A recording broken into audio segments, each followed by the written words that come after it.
Y hacemos el rol del juego tipo del tío Rico, ¿viste? No se puede hacer, estás grabando, ya no se puede hacer. Bueno, Ya estoy grabando, Diego, así que lo de Tío Rico ya pero quedó. tío Rico y Pato Donald, todo eso no se puede. Los sobrinos. Bueno, hola a todos, a todas. Bueno, hoy sí retomamos la clase. Disculpen el otro día que por distintas razones tuvimos que suspenderlo la de Alberto y después por fuerza mayor de él y después también me costó a mí conectarme. Pero bueno, sé que con Carola y con Juan consiguieron. No, es un gusto hoy recibir acá a Alberto Baulina, que es colega argentino, profesor de la Universidad Nacional de Córdoba, de la Facultad de Arquitectura de allá, profesor titular de construcción, profesor, después sos profesor agregado, lo que sería de grado de tesis de proyecto, sería el taller final de carpeta nuestro. Ujú. Y bueno, ya tiene un rol bastante, digamos, siempre ha estado en el borde, entre ese campo de borde entre la construcción y el proyecto. Ha integrado el equipo, los que han estado en Córdoba han visto en los últimos años también lo que ha sido la ampliación del proyecto de la Escuela de Arquitectura, de la Facultad de Arquitectura. Bueno, Alberto fue uno de los coproyectistas de la misma y también, bueno, trabaja también en el campo profesional, además del campo del proyecto, en la construcción de obras con una pequeña, ¿no?, empresa o administración directa que tú haces de obras, de obras de distinto porte, y bueno, y has trabajado y todo el tema, digamos, material. Contigo muchas veces hemos visto incluso, gracias a Alberto he visitado, gracias a Alberto visité como extranjero las obras de Uruguay en clave constructiva hace unos cuantos años, empezamos a hacer algo que queríamos hacer como ustedes este año, también en el curso, que eran los encuentros de aprehensión directa, de tectónica directa, que en realidad lo empezamos a hacer con Alberto y con obras, con estudiantes argentinos, hace unos 5, 6, 7 años, en una visita que enganchamos a 6, 7 estudios distintos de acá, al Chelo Gualano, Ah, a Breichman, a Danza, a Gualano, a Pablo Ferreiro, a Gastambide, García Dobat, a Mapa, entre otros, y con ellos estuvimos visitando sus obras y viendo los temas justamente de articulación entre proyecto, construcción, decisiones matéricas. Y bueno, después dijimos, ¿cómo puede ser que lo hagamos con los amigos de argentinos y no lo hagamos nosotros en Uruguay? Y a partir de ahí lo empezamos a introducir Hay veces que siempre nos da cierta timidez hacerlo con los colegas locales, pero nos parecía que era cantado. Pero bueno, con Alberto hace años que nos conocemos, tengo la suerte de creo como 20 años o 15 años que hemos compartido también mucha actividad entre Córdoba y Montevideo y también muchas veces hablando y compartiendo estas dimensiones que fundamentaron un poco invitarlo porque nos parecía que podía darles a ustedes otras perspectivas justamente de algunos temas que nos estuvo planteando, forma y materia, el factor de forma, distintos elementos contemporáneos, temas que a él le preocupan también de técnicas y modos alternativos de pensar proyectos de construcción hoy día. Y bueno, sobre estos temas sería un poco la charla de hoy. Alberto, muchas gracias por aceptar esta invitación y haber preparado también la charla acá para el grupo. Como te decía, todo el grupo son colegas y también trabajan en estos campos de borde o les interesan estos campos tecnológicos y de proyectos que a ti también te, te interesan. Así que bueno, adelante y muchas gracias. Bueno, muchas gracias, Diego. Verdaderamente para mí es un placer, ¿no?, de estar en contacto con gente que siempre uno siente como amigos, ¿no? En realidad la relación argentino-uruguayo siempre ha sido una relación de entre casi pares o casi de hermanos o de coprovincianos, ¿no? Nosotros de Argentina un poco una provincia de Uruguay y viceversa. Tenemos una historia en común que nos separa y nos une al mismo tiempo, ese enorme río extraño que es casi un cuadrado, tiene casi el mismo ancho que el largo. Aprovecho para agradecer también, o para mandar un abrazo a través tuyo y de todos ustedes a Tomás Pechman, a Marcelo Danza y a Federico Gastambide, ¿no?, que siempre son muy amicales con nosotros. No sé si la pantalla se está compartiendo en este momento. Sí, sí, estamos viendo forma y materia Correcto.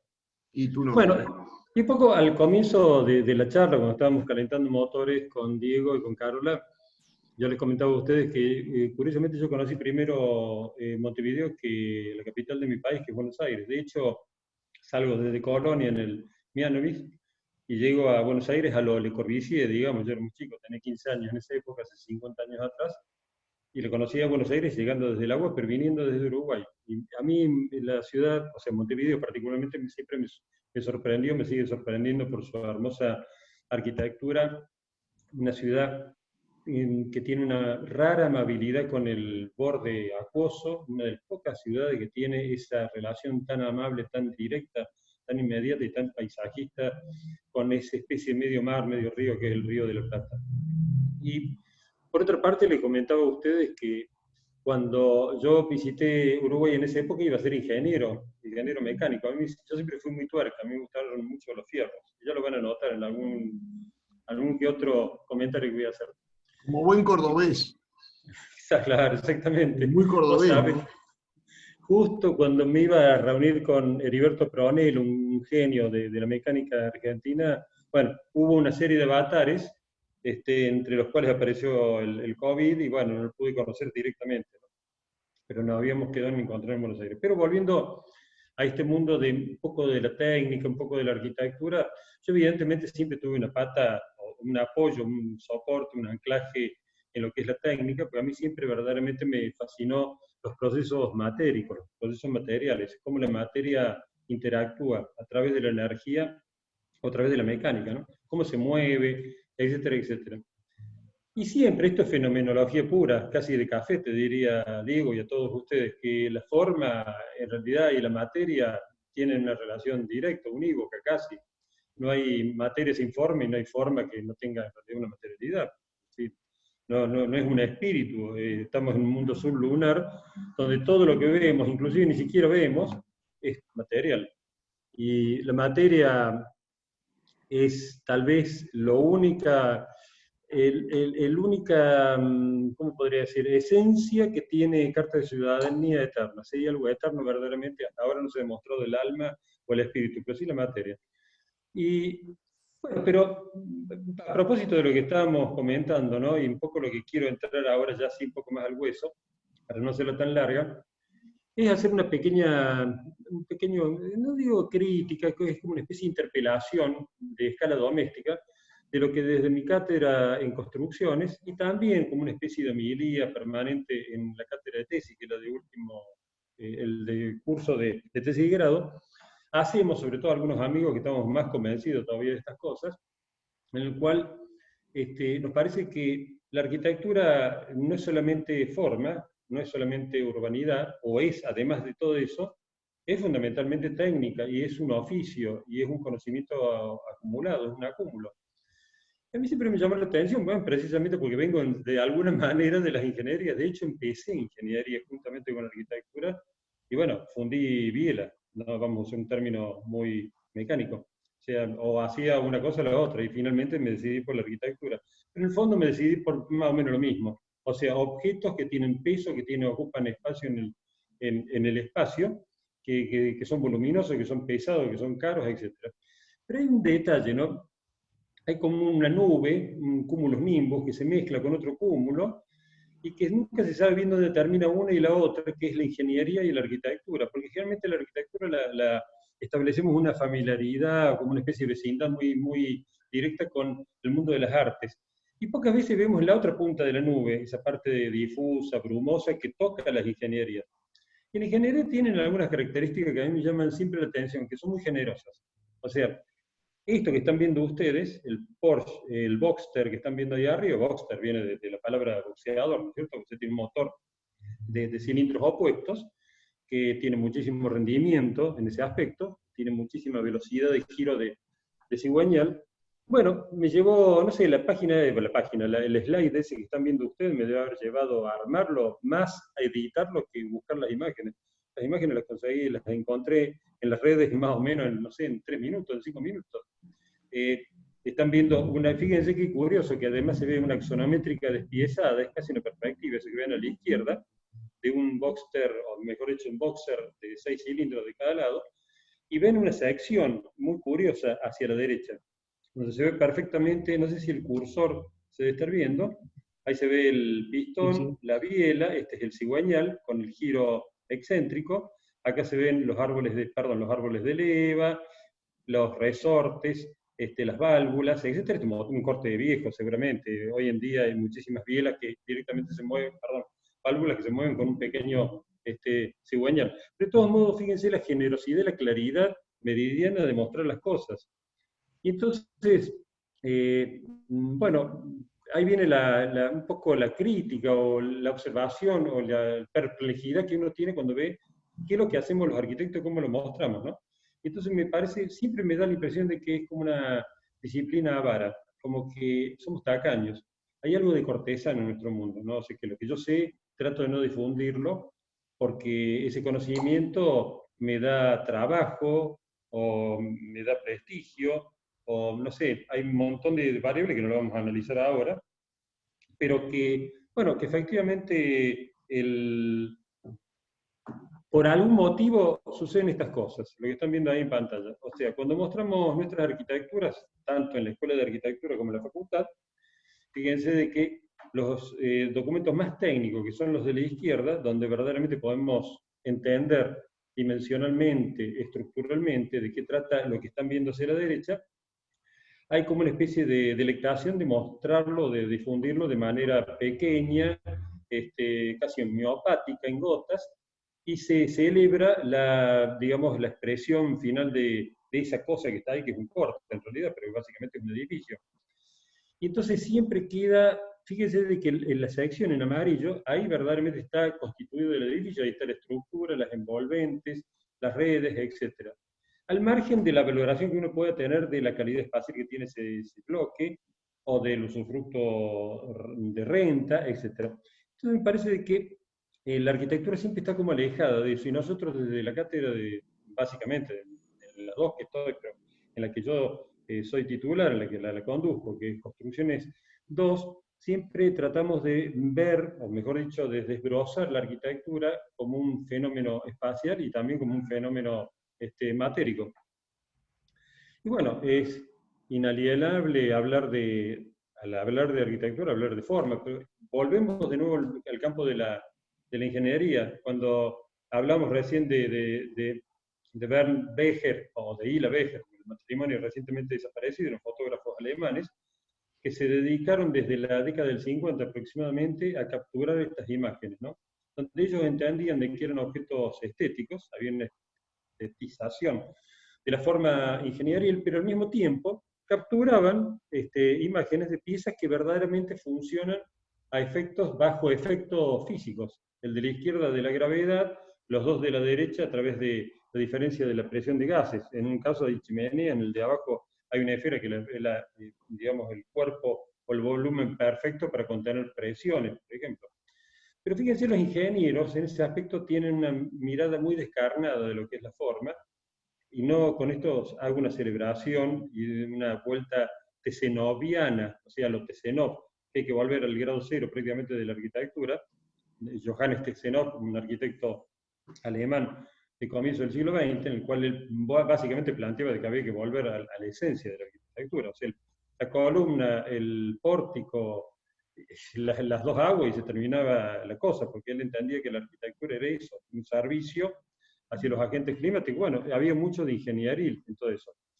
Pero a nosotros nos interesa, al mismo tiempo, en este debate que hemos tenido en la arquitectura siempre, indagar sobre aspectos que parecieran ser que son más orbitales al campo de la arquitectura, y que son los de la física, en realidad, los de la física en los materiales, o sea, cómo básicamente el calor funciona, cómo el calor impacta en la materia. Y estimamos en realidad, porque tampoco lo sabemos, nadie ha estado en ninguno de esos dos extremos térmicos, que por una especie de regla de 3 simple, podemos estimar que a los 273 grados bajo cero y un poquito más, la materia se detiene, no tiene más movimiento. No hay forma de quitarle más energía. A partir de ahí es simplemente pura materia atómica. Y de ahí nos vamos hacia el otro extremo, y es un número, bueno, que ahí lo están viendo, que no lo voy a relatar porque es tan largo como lo que yo pienso contarles ahora, que es el calor absoluto, cuando ya básicamente no existe la materia, sino que ya es todo energía, pura energía calórica. Nosotros obviamente vivimos en un mundo mucho más cercano al cero absoluto que al calor absoluto, pero sin embargo es parte de nuestra manera de entender la arquitectura cómo interactúa este gran abrigo que nosotros tenemos, que es no solamente la ropa, sino fundamentalmente nuestras moradas, que pueden ser edificios institucionales, pueden ser viviendas, y cómo esa forma tiene en realidad, digamos, mayor o menor performance de intercambios energéticos, etcétera, etcétera.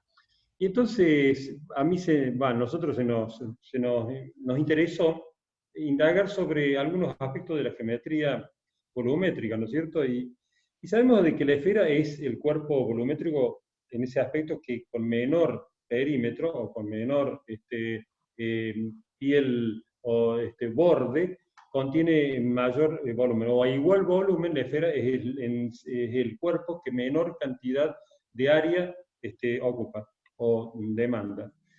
Y si nosotros hiciéramos digamos, un factorial entre el área exterior, o sea, el área que ocupa ese volumen, el perímetro y el volumen contenido, llegamos a un número determinado, cualquiera. Arriba está la fórmula del área esférica y abajo está la fórmula del volumen de la esfera.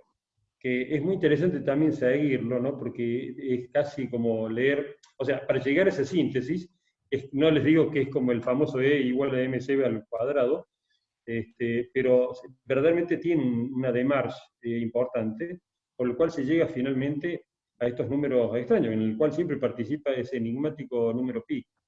Y bueno, uno podría decir de que si nosotros los cuerpos pudiéramos comparar con el volumen más, no sé cómo decirlo, eficiente, o el que menos área exterior tiene, que la esfera, podríamos poner de ejemplo un ser humano, una persona que pesa aproximadamente 70 kilos, y bueno, que la esfera equivalente, si nosotros a ese señor que está ahí al lado le quitamos la valija y lo apretamos hasta formar una esfera, una especie de albóndiga humana si se quiere, esa esfera va a tener aproximadamente el 41%, va a requerir el 41% de piel, o lo que es lo mismo, va a ser 2,5 veces, digamos, más eficiente, o se va a relacionar 2,5 veces menos con el exterior que el ser humano que estamos viendo ahí. O sea, que uno empieza a pensar de que efectivamente lo ideal es la forma esférica, evidentemente, el medio, el iglú completo, no el medio iglú. Y fíjense en este caso, ¿no? Un pequeño cobijo boscoso que es esférico, en el cual en el factorial aparece su área exterior de unos 50 metros cuadrados, su volumen contenido de 33 metros cúbicos, de más o menos 4 metros de diámetro, y nos da un factor de 1,5. Obviamente que no todas las esferas son iguales, no todas las esferas dan ese valor. Si una esfera, un cuerpo esférico es mayor, en este caso una esfera de 10 metros de diámetro, ya bajamos de 1,5 a 0,6. Hasta ahora esos números son fríos y no nos están diciendo gran cosa. Hasta ahora es pura zaraza que estamos comentando. Vemos un ejemplo de un edificio del siempre proponedor Renkuljas para los Emiratos Árabes. Él propone esta especie de esfera de oficinas y que tiene connotaciones muy extrañas. Bueno, él tiene un pasado vinculado a Hollywood, en el momento en que él se estaba formando como arquitecto en Estados Unidos. Él participó muy tangencialmente de las primeras, digamos, producciones de George Lucas, y bueno, obviamente que la relación Estrella de la Muerte y esta esfera para los Emiratos Árabes tiene digamos, una similitud bastante interesante, ¿no? Bastante directa, casi literal. Y él plantea para un clima desértico, veamos en la imagen de abajo a la izquierda, esta esfera, comparémosla con el Burj Khalifa, por ejemplo, en una comparación básicamente más de postal turística que de otra cosa, pero efectivamente esa esfera hubiera tenido más de 100 metros de diámetro, e internamente genera digamos, un microclima, en una situación en la cual el secano, la rigurosidad, la hostilidad del clima de esa zona del planeta, que yo he tenido la fortuna de conocer partes parecidas, verdaderamente es importante, ¿no? O sea, la afluencia entre el calor y el frío del mismo día. Pero, bueno, los números son fríos, no nos están diciendo gran cosa, pero si tomáramos como un ejemplo ya así más comparativo, digamos, comparar cosa con cosa, y tomáramos cualquier edificio o cualquier volumen, no estamos hablando que esto sea necesariamente nada que tenga un programa, puede ser una escuela, puede ser una casa, puede ser nada, un monumento, Y si nosotros consideráramos más o menos cubrir 200 metros cuadrados, como estamos viendo acá arriba a la izquierda, bueno, vemos 4 ejemplos, que esto obviamente lo he bajado de algunas clases que hemos dado, para contarles precisamente a nuestros alumnos este tipo de cosas. Y fíjense que en los factoriales, en el primer cuerpo, el de arriba a la izquierda, nos da un número 1.08, pareciera ser que el más compacto, que es el segundo, el B, da 0.74, y daría la impresión de que, bueno, que con menos perímetro logramos encerrar el mismo volumen. Y pareciera ser que en ese caso es ponderativo, ¿no? Y sin embargo, bueno, deja algunas dudas, qué sé yo. Este es un proyecto que hicimos hace unos 8 años atrás, más o menos, con Christian Nanser y Mariela Marquicio, en las sierras de Córdoba, cerca del Cerro Uritorco. Y bueno, básicamente es eso que están viendo ahí, son una especie como de cuadrado. La planta en realidad es un cuadrado perfecto, que después tiene algunas saliencias, algunas anomalías, con un patio central, y que, bueno, que esa es no sé si se ve ahí, si tapa la figurita el televisor, bueno, que básicamente es este cuerpo bastante adusto, bastante duro, con unos materiales bastante pesados en general, excepto una parte que se vincula fuertemente con el espacio exterior, y que la terraza, que no fue terminada lamentablemente, iba a ser la terraza donde uno podía acceder, dominar y ver desde para donde está hacia la izquierda esa pequeña palmera. En ese sentido se ve la cresta del Uritorco, que desde las Sierras Chicas es el cerro más grande, tal vez el más lindo, inclusive estéticamente. Bueno, si nosotros comparáramos, ahora sí empezamos a decir, bueno, ¿cuál es una esfera equivalente a esto que estoy mostrando en las imágenes? Vemos que esta esfera, digamos, al mismo volumen, requeriría un diámetro determinado que nos daría un área determinada, que es aproximadamente la mitad de lo que estamos mostrando. O sea, ese proyecto construido que veíamos recién tiene el doble, digamos, requiere el doble de perímetro, o sea, de envolvente que interactúa con el exterior con respecto a una esfera equivalente, una esfera comparativa. Este es un conjunto en San Chinarro. Es muy curioso cómo a medida que van creciendo los edificios se van empezando a parecer en sus factores de forma, porque evidentemente la relación humana empieza a pesar, o sea, las distancias máximas razonables hacia los bordes, etc.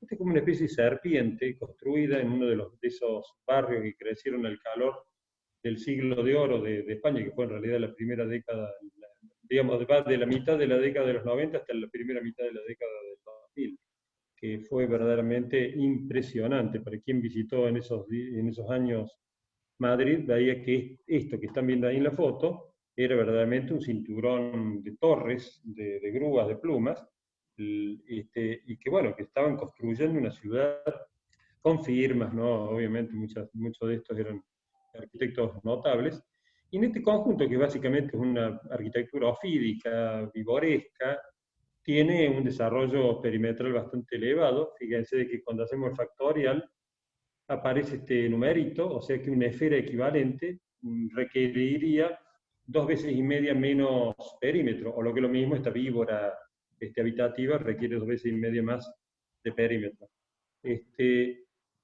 Y bueno, en otro edificio, que ya es un edificio institucional, que obviamente me conocido mundialmente, el fin del gran eje procesional de París, que arranca en la Rue de Rivoli, el gran arco de Paul-André y de Spreckelsen, tiene un factor de forma, o sea, tiene básicamente, si lo redujéramos a una esfera de un diámetro de 107 metros aproximadamente, todo el volumen que encierra esta especie de cubo horadado, bueno, llegaríamos a la conclusión de que la esfera requiere más o menos 2,5 veces, y como que se clava ahí, es una cosa curiosísima del factor de forma. Es como que la necesidad humana de tener crujías no tan anchas para poderse acercar a los bordes y a las circulaciones son los aforos de todos los proyectos, ¿no?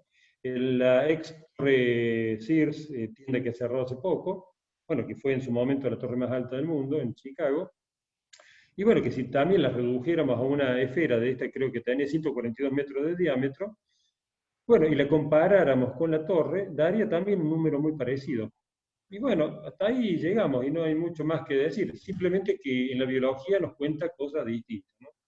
Como dos animales, por ejemplo, que tienen el mismo peso, uno se lo puede medir ahora, el otro se lo estima, uno es la ballena azul, de los mares, de nuestros mares del sur, muy difundido, digamos, es un animal que muta muchísimo, o sea, viaja muchísimo a través del océano, y el otro es el argentinosaurus, este, patagónico, hasta ahora de los fósiles descubiertos, es el animal que pisó tierra seca más grande de todos los tiempos.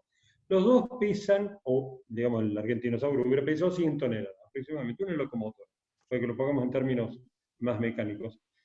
Y sin embargo, la forma es distinta en un caso como en el otro. Y entonces acá aparece la variable que para mí es la importante. Y que es precisamente el tenor de humedad que tiene un clima, o la distancia de los mares, o la altura sobre el nivel del mar. Y podríamos dividir rápidamente en dos grandes familias, ¿no? La familia, o digamos, el grupo o las áreas de climas húmedos, donde precisamente por un montón de variables generalmente están fuertemente vinculadas con el calor de las corrientes marinas o de los grandes ríos que transportan muchísimo calor, como el Amazonas, generan una presencia en el aire, una difusión en el aire de muchísima humedad, o sea, de agua en estado vaporoso. Y por lo tanto, el agua que tiene una altísima capacidad térmica, genera estos aplanamientos de la curva térmica, o sea, no baja mucho de noche y no sube tanto como uno podría creer durante el día, porque el regulador verdaderamente es la humedad difundida, el vapor de agua difundido en la naturaleza, en la atmósfera. En los climas secos pasa, digamos, un poco lo contrario, se exacerba esa diferencia. Al haber menos cantidad de humedad, tanto arriba podría ser un desierto, un altiplano, Arizona, que es parte de nuestra Patagonia, abajo seguramente ese territorio ideado podría ser perfectamente la gran llanura o digamos el gran territorio patagónico argentino. Y bueno, los intercambios térmicos ya son mucho más importantes.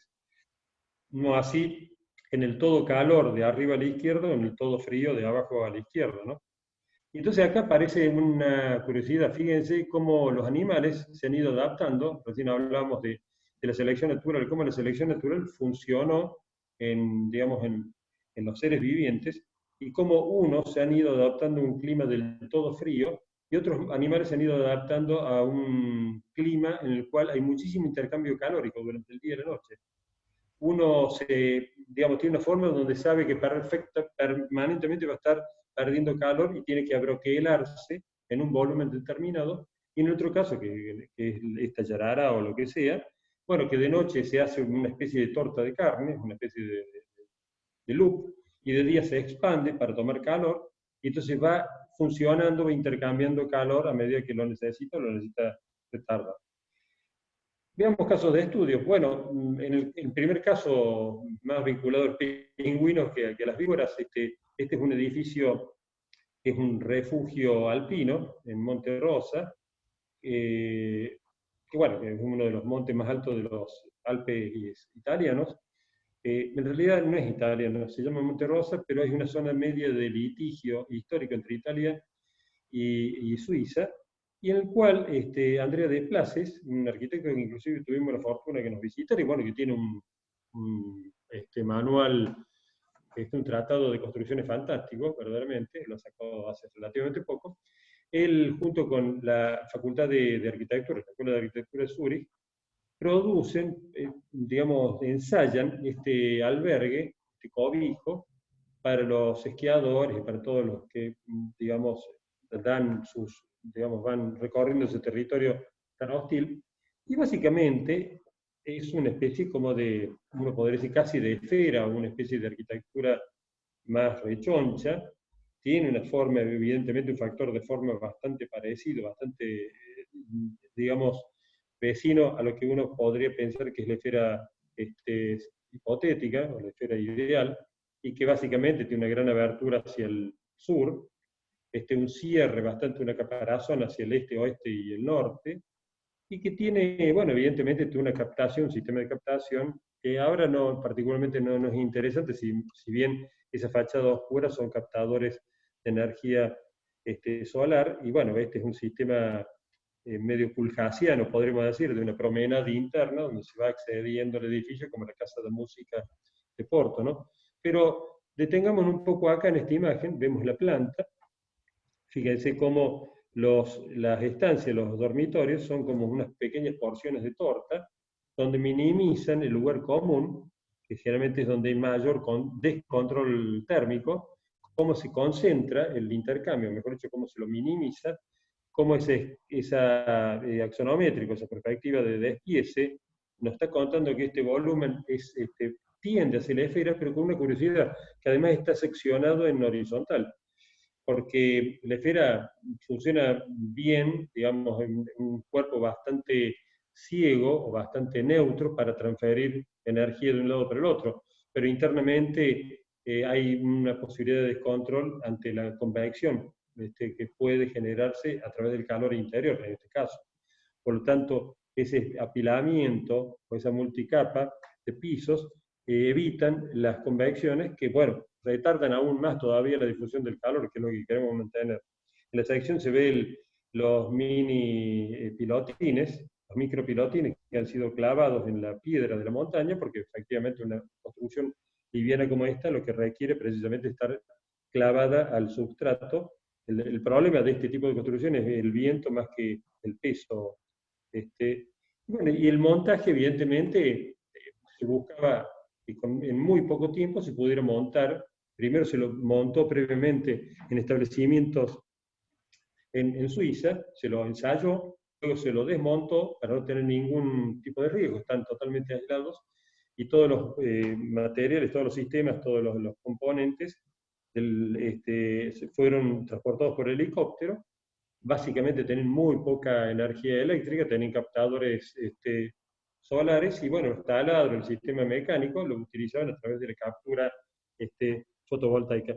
Pero lo interesante es ver cómo ya vienen producidos tipos, sistemas livianos de baja transmitancia térmica, como es la madera, y cómo se va construyendo. Fíjense que ahí hacia la imagen de la derecha se va tomando forma sobre una plataforma que está evidentemente clavada en el suelo, como veíamos recién, que ya en sí mismo es casi un escenario de música, es un gran plató, y bueno, se empiezan a clavar estos paneles que son portantes y que están ejecutados en algunos casos con retículas trianguladas, en otros casos son paneles opacos, ahí se ve el helicóptero que va transportando todo, y se empieza a ver sistemas de anclaje que son verdaderamente muy complejos. A secciones tan importantes como esta se requiere distribuir las presiones del momento, o mejor dicho, del giro que se produce en un nudo como los que están viendo ahí. Bueno, un poco más de esta pieza, de este refugio alpino, el interior, donde evidentemente el lugar del solar, de la reunión, va a ser siempre la fachada sur. El sistema de cierre hacia las espaldas, ese caparazón, a través de sistemas gofrados, agrafados, perdón, de cubierta, en este caso son paneles bastante complejos. Acá vemos un poco el montaje, es una estructura más bien de frame, como están viendo ahí, donde se van, digamos, articulando estas placas, estas consolas de madera, y luego por fuera se le va agregando esta especie de abrigo hecho con espumas de celulosa, y bueno, que básicamente, que es lo que están viendo acá, este es uno de los componentes, el momento que llega la obra y se lo va, digamos, se lo va clavando. Esto es una ventana, una pequeña ventana. Este es uno de los interiores, fíjense que inclusive hay, bueno, obviamente un triple vidriado hermético, como están viendo ahí, y por otra parte, como inclusive generan como una especie de buffer climático entre ese exterior tan hostil, de 30 grados bajo cero sin ningún tipo de problema en invierno, y cómo generan como una especie de atmósfera quieta, de burbuja quieta de aire, para poder minimizar las pérdidas energéticas de este edificio. Vimos un pingüino, digamos, conceptualmente. Ahora vamos a ver una víbora, digamos, una arquitectura mucho más ofídica. Este es un proyecto que no se lo siguió en San Pedro de Atacama, al norte de Chile, en el desierto, uno de los desiertos más áridos del mundo, uno de los más quietos del mundo, prácticamente no hay viento. En la imagen de abajo a la izquierda ven el Licancabur, que es el volcán que está por ahí está como apagado, es una especie de Vesubio de la zona, que es un volcán que capta todas sorpresas. Y bueno, este es un proyecto de un hotel de Polidura y de bueno, una serie de arquitectos chilenos, y ellos recurren a todo lo contrario de lo que veíamos recién, o sea, una arquitectura masiva de materiales pesados que tienen mucha capacidad de tomar calor y retardar ese crédito calórico, y muchísima exposición al exterior, ya que la arquitectura no es como una víbora, no se puede mover, en principio, algún día tal vez sí, ser un mobile home gigantesco, pero en este caso son grandes piezas quietas. Se ha decidido que la víbora se quede quieta, expandida, difundida en el aire, y que pueda tomar todo el calor que pueda durante el día y que lo vaya difundiendo durante la noche. Para quien ha conocido esa región del planeta, sabe que de noche perfectamente hay 5 grados, por ejemplo, en enero, y puede llegar a 30 grados sin ningún problema en el verano. En una situación bastante parecida, esto es un altiplano en México, en Oaxaca, al pie de Monte Albán, una ciudad realmente fantástica. La Escuela de Artes es otro de los ejemplos que me gustaba comentárselos, porque precisamente el partido de forma es todo lo contrario de lo que veíamos al comienzo en la obra de Desplaces. Fíjense en la materialidad y en la condición de forma, o en el factor de forma, que es un factor de forma casi exageradamente desarrollado. Digamos, obviamente que hay un criterio factorial en quien proyecta esto, es alguien que maneja o que por lo menos tiene esa preocupación de meter pequeños edificios que van a interactuar con la presencia y la ausencia del calor, depende si es de día y de noche. Es un altiplano muy árido, un altiplano andino, y que bueno, que efectivamente van a tomar durante el día lo que les hace falta y lo que han perdido durante la noche, y durante la noche van a aplanar efectivamente esa curva térmica. Estos pequeños pabelloncitos que están construidos básicamente, la relación con el suelo es un material obviamente mucho más, digamos, tenaz frente a la presencia de la poca humedad que puede haber en el suelo, como es el hormigón, y el resto son muros o tabiques o, digamos, pieles rechonchas hechas de suelo pisé, o pisado o compactado, con una pequeña presencia de cemento, o sea, tiene una relación de 1:10, inclusive en algunos casos hay apisonados de 1:20, o sea, 19 baldes de tierra, digamos, para que nos entendamos, y un balde de cemento. Lo más importante son el apisonamiento, donde se llegan a densidades cercanas, inclusive en algunos casos superiores a las del hormigón. Estamos hablando de pesos específicos que superan los 2.500 kilos por metro cúbico, para que nos entendamos. O sea, verdaderamente es una piedra sedimentaria, se podría decir en términos geológicos. Esta es la sección, bueno, obviamente la base, la platea, la solera, la pieza, el pie de este gran macizo de tierra apisonada, en distintas capas, como se ven acá, donde se puede seguir, casi está mapeado, la presencia de los moldes, un molde de un fenólico, evidentemente, y se ven los alambres recocidos que aparecen como si fuera la piel de un cactus, y que evidentemente han sido los, digamos, nudos que han atado la presión que recibe el molde para no abrirse, y que luego, de una manera bastante inteligente, bastante sagaz, lo han cortado, dejándolo, digamos, un poquito sobresaliendo, y que le dan una cierta elasticidad y, bueno, que no ofenden a la tierra apisonada a través de la el ubicuo disco de corte que aparece hoy en día en todas las obras en cualquier parte del mundo. Un poco más de las imágenes. Bueno, esto un poco como para entrarle a la relación de forma y cambios de energía, que me parecía que era interesante, que es uno de los temas que nos ha venido preocupando y que de hecho hacemos reflexión permanentemente en el taller, ¿no es cierto? Pero bueno, fenomenológicamente hablamos de que la forma y la materia evidentemente tienen una relación. Y últimamente hemos empezado a, digamos, por esto tan azaroso de la arquitectura, vincularnos a una naciente provisional de Cámara de la Madera argentina en general y cordobesa en particular, por un montón de motivos que ya paso a contarles. Esto no, digamos, hay un cierto aire de familia entre la imagen de abajo a la derecha, que es un bosque de eucaliptos, o euca, como dicen los biólogos, los botánicos, y en Uruguay, perdón, este es un bosque de ustedes, y las otras dos imágenes son parte de la imagen o del paisaje habitual de nuestras sierras cordobesas. Así como, hay algo en común también, en ambos casos, tanto los bosques uruguayos como los bosques cordobeses, son bosques de cultivo. En general, salvo, bueno, algunos casos particulares, han sido plantados por la mano del hombre y ya se están difundiendo. El eucalipto en el corte se radiculiza rápidamente y salen otras especies. Y en el caso de los pinares, ya en este momento se han, digamos, asilvestrado, en realidad ya prácticamente no se los planta más, van saliendo directamente a medida que se los corta. Hay una, digamos, temprana industria maderera en Córdoba, hay unos aserraderos que están creciendo en desarrollo, y esto es muy interesante porque nos pone frente a una relación con la materia distinta, pareciera ser como que la arquitectura se venía construyendo tradicional, digamos, la tradición moderna, a eso me refiero, con materiales pesados, aglomerados, soldados, destruidos, etc. Y de golpe vuelve la familia, el hijo pródigo, que fue la madera.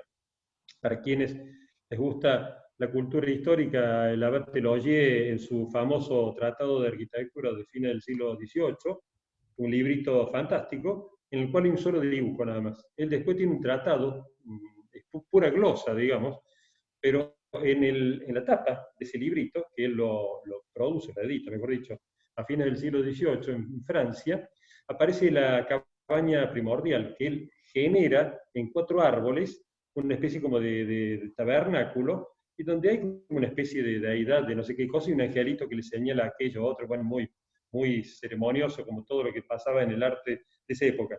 Bueno, pero ese hijo pródigo que se había ido de paseo, está volviendo, y nos está interesando mucho por un montón de motivos, porque nos parece que es un material que no está todo dicho, está volviendo con unas lógicas que ahora parecen ser que son contributivas y no están tan connotadas de peligrosidad. Doy como ejemplo esta foto del Amazonas, esta es una foto de uno de los últimos incendios, en donde parecen grandes polémicas, grandes debates en las redes. A veces las redes hay que modificar un poco la participación, porque si no uno termina odiándose un montón de gente. Entonces uno opina de que, digamos, con un cierto desparpajo, de parte mía lo reconozco, alguien subió esta foto, o una foto parecida, entonces yo pongo que qué buena oportunidad para poder plantar árboles. Y entonces respuesta, pero lo que se perdió, se perdió. Y entonces yo le digo, no, lo que se perdió está en el aire y ahora hay que capturarlo de nuevo y volverlo de nuevo donde estaba. Y ahí se aparece este debate, esta polémica, con ribetes por momentos un poco de culebrón, pero que finalmente aparece, bueno, esto fue hace 3, 4 años atrás, y que a mí particularmente me interesó ese tema. Yo me venía interesando, yo de hecho he trabajado con madera bastante tiempo en mi vida, pero me pareció que era muy interesante porque tiene esa condición en madera que no solamente de sistematicidad o de posibilidad de incorporarlo en un sistema constructivo o de una calidez o una calidad arquitectónica, sino que por otra parte es, digamos, parte de la solución y no del problema. Lo que ven a la izquierda es un bosque de redwood o de secuoyas, este debe ser de California, no importa, pero bueno, esos son árboles enormes, junto con los eucaliptos, son las 2 especies más altas del mundo, 150 metros de altura, son los monstruos, que para llegar a esas cotas requieren fácilmente 200, 300, 400 años o más de 1000 años. Nuestros alerces patagónicos, por ejemplo, son unas bestias de 70 metros de altura. Y hacia la derecha vemos un típico bosque de cultivo de eucalipto. Y entonces empezamos a ver algunas variables que son interesantes. Y entonces acá aparece una materia, una materialidad, mejor dicho, que tiene connotaciones que la trascienden desde su punto de vista performativo. No es solamente cuánto pesa, cuánto resiste, sino qué, digamos, variables puede llegar, o variables previas, puede llegar a contener. Fíjense en esa especie de código de barras la cantidad de toneladas de dióxido de carbono que se generan, o que se liberan, para generar una tonelada de aluminio. Digamos, el aluminio es un material fantástico, nadie lo va a dudar de eso, Pero fíjense qué curioso, miren las 10 veces más toneladas de dióxido de carbono que liberamos al aire para producir una tonelada de PVC. Algo que también me llamó la atención, yo pensé que el acero era peor en ese aspecto que los polímeros, y sin embargo el acero llega a cotas bastante razonables, 5,5 toneladas de dióxido liberada. La madera es media tonelada. Para producir una pieza de madera, depende también qué es lo que se produzca, y la cantidad de urea que vamos a utilizar en los pegamentos, pero en realidad hay una cosa curiosa, se utiliza básicamente un promedio de media tonelada de dióxido para producir una tonelada de madera. Pero para producir esa tonelada de madera, el árbol requirió media tonelada de carbono.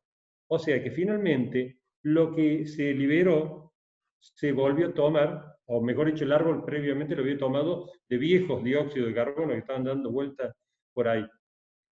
Y por otra parte, bueno, esa cultura tan tectónica yo les había comentado que las bitácoras son parte de mi diario de viaje, digamos. A veces escribo, pero muchas veces dibujo, y cómo las culturas van solucionando sus problemas, sus temas técnicos, y en algunos viajes uno percibe que hay como una especie de nobleza en el uso de este material, una especie de inmediatez, casi de un folclore virtuoso, en distintos lugares del mundo, inclusive también hay muy buena arquitectura de madera, hemos hablado recién de una infausta obra de arquitectura en Glasgow, pero que evidentemente también hay muchísimo patrimonio construido en madera en todas partes del mundo, fundamentalmente en el hemisferio norte, que tiene una cultura y también un clima que les permite contar con más bosques, pero que en realidad la madera tiene además otros atributos, no solamente los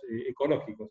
Es un material que requiere de una especialización relativa, que garantiza unos niveles de terminaciones bastante estandarizados, que hay como un control que hace que, uno pueda pensar en arquitecturas razonables, simplemente con, no digo un martillo y un clavo, pero que realmente es un sistema, o mejor dicho, es un material que permite un sistema de un protocolo, digamos, un catálogo de elementos que con muchísima facilidad pueden llegar a generar arquitecturas muy económicas y muy reciclables.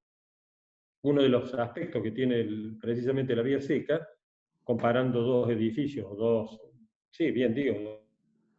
obras de notables, arriba el Camargo de Álvaro Siza, más cerca de ustedes que de nosotros, en Porto Alegre, y abajo una de las primeras obras de la Catón y Basal, un estudio muy interesante de arquitectura, obviamente afamado a nivel mundial, hoy por hoy, hasta hace unos 20, 30 años atrás eran unos perfectos desconocidos, pero que en las dos imágenes estamos viendo dos mundos distintos.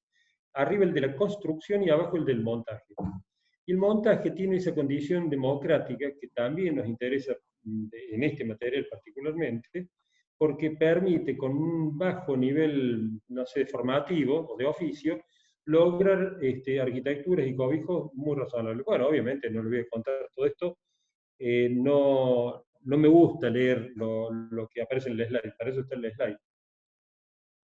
Pero básicamente las maderas, las vías secas requieren de controles geométricos, no son sistemas que permitan una elasticidad, una articulación muy desarrollada, tiene como una especie de rigor geométrico a lo TCNOP, ya que lo usamos de ejemplo. Obviamente que buscan una estandarización, con lo cual se bajan indeterminaciones, requieren de un proyecto técnico, se requieren prever fundamentalmente formas en que se van a vincular, se van a articular y cómo, en qué momento de la obra. Las articulaciones son vitales, entender de que en la madera cómo se vincula una pieza con la otra es básicamente la otra parte del sistema. Y acá viene dos aspectos con los cuales yo voy a terminar la charla de hoy, que es la deformación diferida que tiene la madera, es un material que es elástico permanentemente. Para quienes nos gusta la música, sabemos que los mangos de las guitarras, sobre todo si tienen cuerdas metálicas, pues todas en general se van lentamente deformando. Es un material que no deja de deformarse ante la presencia de una presión o de un esfuerzo, Y que obviamente el módulo de elasticidad colabora muchísimo y que, hay que ver que ese va a ser uno de las condiciones que tiene la madera. Y por otra parte, es un material que tiene una baja, digamos, transmitancia térmica, si bien tiene una facilidad, una cierta facilidad en la transmitancia del sonido. Bueno, son condiciones, todas estas que estamos leyendo acá, en la cual, bueno, aparece desde una pequeña cabañita primordial, como es el caso de estas cabañas cobijo en el bosque de Ingalls, de Big, y que básicamente es apelar a una crujía, simplemente que Björn Ingalls es siempre un tipo muy inquieto formalmente, y es como que no le va a hacer fácil, si lo puede hacer difícil, le va a hacer difícil, no conseguí ninguna perspectiva, Diego, Carola, ninguna perspectiva de este pequeño cobijo, esta cabañita. Y la tuve que fabricar yo ahí abajo, ese dibujo es mío, porque si no, no podía entender. Veía la foto y digo, ¿dónde está la trampa? Porque aparte tienen fotógrafos, siempre este tipo de arquitectos se munen de fotógrafos siempre bastante vivos, digamos, bastante estrategas para mostrar las cosas, entonces uno no le queda claro de qué se trata, y básicamente es un cuadrado. La planta es un cuadrado, y que bueno, que se puede explicar de esa manera, pero que evidentemente la madera, bueno, es un sistema que es mucho más complejo, y que va a requerir de sistemas bueno, de llegada al suelo, que va a tener una condición de piezas más fuertes y envolventes más livianas, como es el Museo de la Mina del Zinc en Noruega de Peter Zumthor. Este es uno de los tantos pabellones, este es uno, este es otro, y como 3 o 4 entradas a la mina, a la ex mina del zinc, esa parte del planeta, y que bueno, que él ensaya con esa orfebrería que lo caracteriza, que con muy poco logra muchísima, digamos, calidad, tanto matérica como formal, finalmente. Fíjense de qué manera, muy delicada, llega al suelo, cómo se clava en el suelo cada uno de estos cabezas de bulones, en realidad son tapas, que ahí se arroscan, ahí no sé si llegan a ver, con una pinza especial, esconde internamente una broca que probablemente sea química, no sé si es de expansión, este es un suelo rocoso, de todos modos, en cualquiera de los dos casos, está clavado este suelo, seguramente ha sido escaneado el suelo para saber cuál es la inclinación, o se replanteó de una manera, con una estación total, de una manera muy precisa, para saber de que el nudo tanto va a tener que tener un determinado ángulo de apertura o de giro con respecto a la cruceta del pie, donde se inserta, digamos, la columnita o el pie derecho de madera, de una madera que evidentemente parece una teca, o no sé qué es lo que puede llegar a ser ahí en esa parte del planeta, y con unos clavos, que son esclavos pasantes, y que son básicamente que trabajan por fricción y no tienen cabeza. Hay catálogos distintos. Ahí doy como ejemplo uno que es ahí está el STA de Rotoblas, una firma que se dedica a este tipo de cosas. Y bueno, obviamente que las articulaciones son el ABC de cualquier sistema de framing, o sea, de marco, de tarima, en la madera, y uno de los sistemas más difundidos en el mundo que construye con madera. A eso me refiero, que son los hand nail, aquí en Córdoba se los conocía al menos con ese nombre, o sea, sería como una especie de planchuela con uñas. Y bueno, que lo que ven a la derecha es una vieja, antiquísima obra mía, tiene 31 años, ya 30 años. Es básicamente un techo curvado, y la única manera de lograr esa curvatura era básicamente con estas pequeñas cabreaditas que iban, digamos, clavándose en la solera curvada, una solera que se le iba semi-serruchando, se iba aplanando, es una poligonal, y que, bueno, que la cubierta es una cubierta de tejas españolas que me permitían precisamente ese caparazón de dinosaurio que está del otro lado. En esta charla no vamos a ver edificios prácticamente por fuera. Me interesa mucho más que las imágenes apoyen lo que yo estoy tratando de comentar. Y entonces terminamos con esto. Bueno, digamos, cuando uno habla de madera, habla básicamente de eso, del armazón, del marco, del palito, el plano y ese tipo de cosas, lo que se ve habitualmente, ¿no? Pero que últimamente, y a eso le apuntaba en realidad cuando yo entro enigmáticamente por la madera y no por otro material, me ha venido interesando a mí particularmente la mixtura, o sea, la amabilidad que tiene la madera para vincularse con otros sistemas constructivos y con otros materiales. Es una típica obra que está en Vermont, en el noreste de Estados Unidos, ya llegando a Canadá, a Quebec, y si ustedes se fijan, es un sistema de hand nail. También exactamente, gran parte de Estados Unidos o de Canadá, se construye con estas cabreadas que ya vienen configuradas desde, tienen que tener un tamaño específico, obviamente, para poder viajar, ser transportado por las rutas, pero que bueno, que se las termina montando acá en obra, y fíjense que tiene esos conectores, acá se vienen los nudos especiales, que serán planchuelas NL, etc.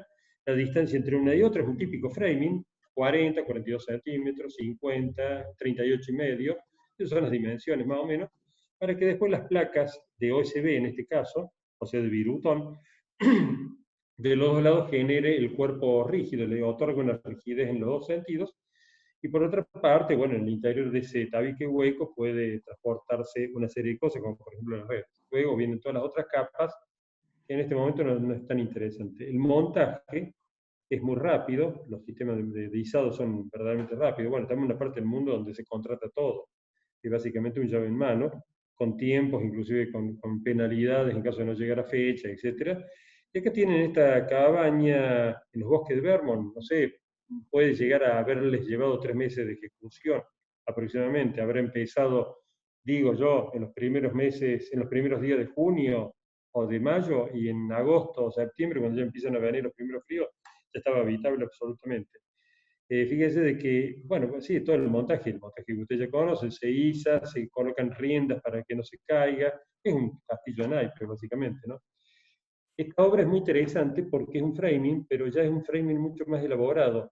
Roberto Ercilla es un arquitecto muy interesante del norte de España, del País Vasco, y este es un kiosco, una cafetería, digamos, en un parque de Vitoria, una de las ciudades más importantes de la Vascongada, y básicamente lo que ustedes ven ahí, esos parantes, son estructura y al mismo tiempo es, digamos,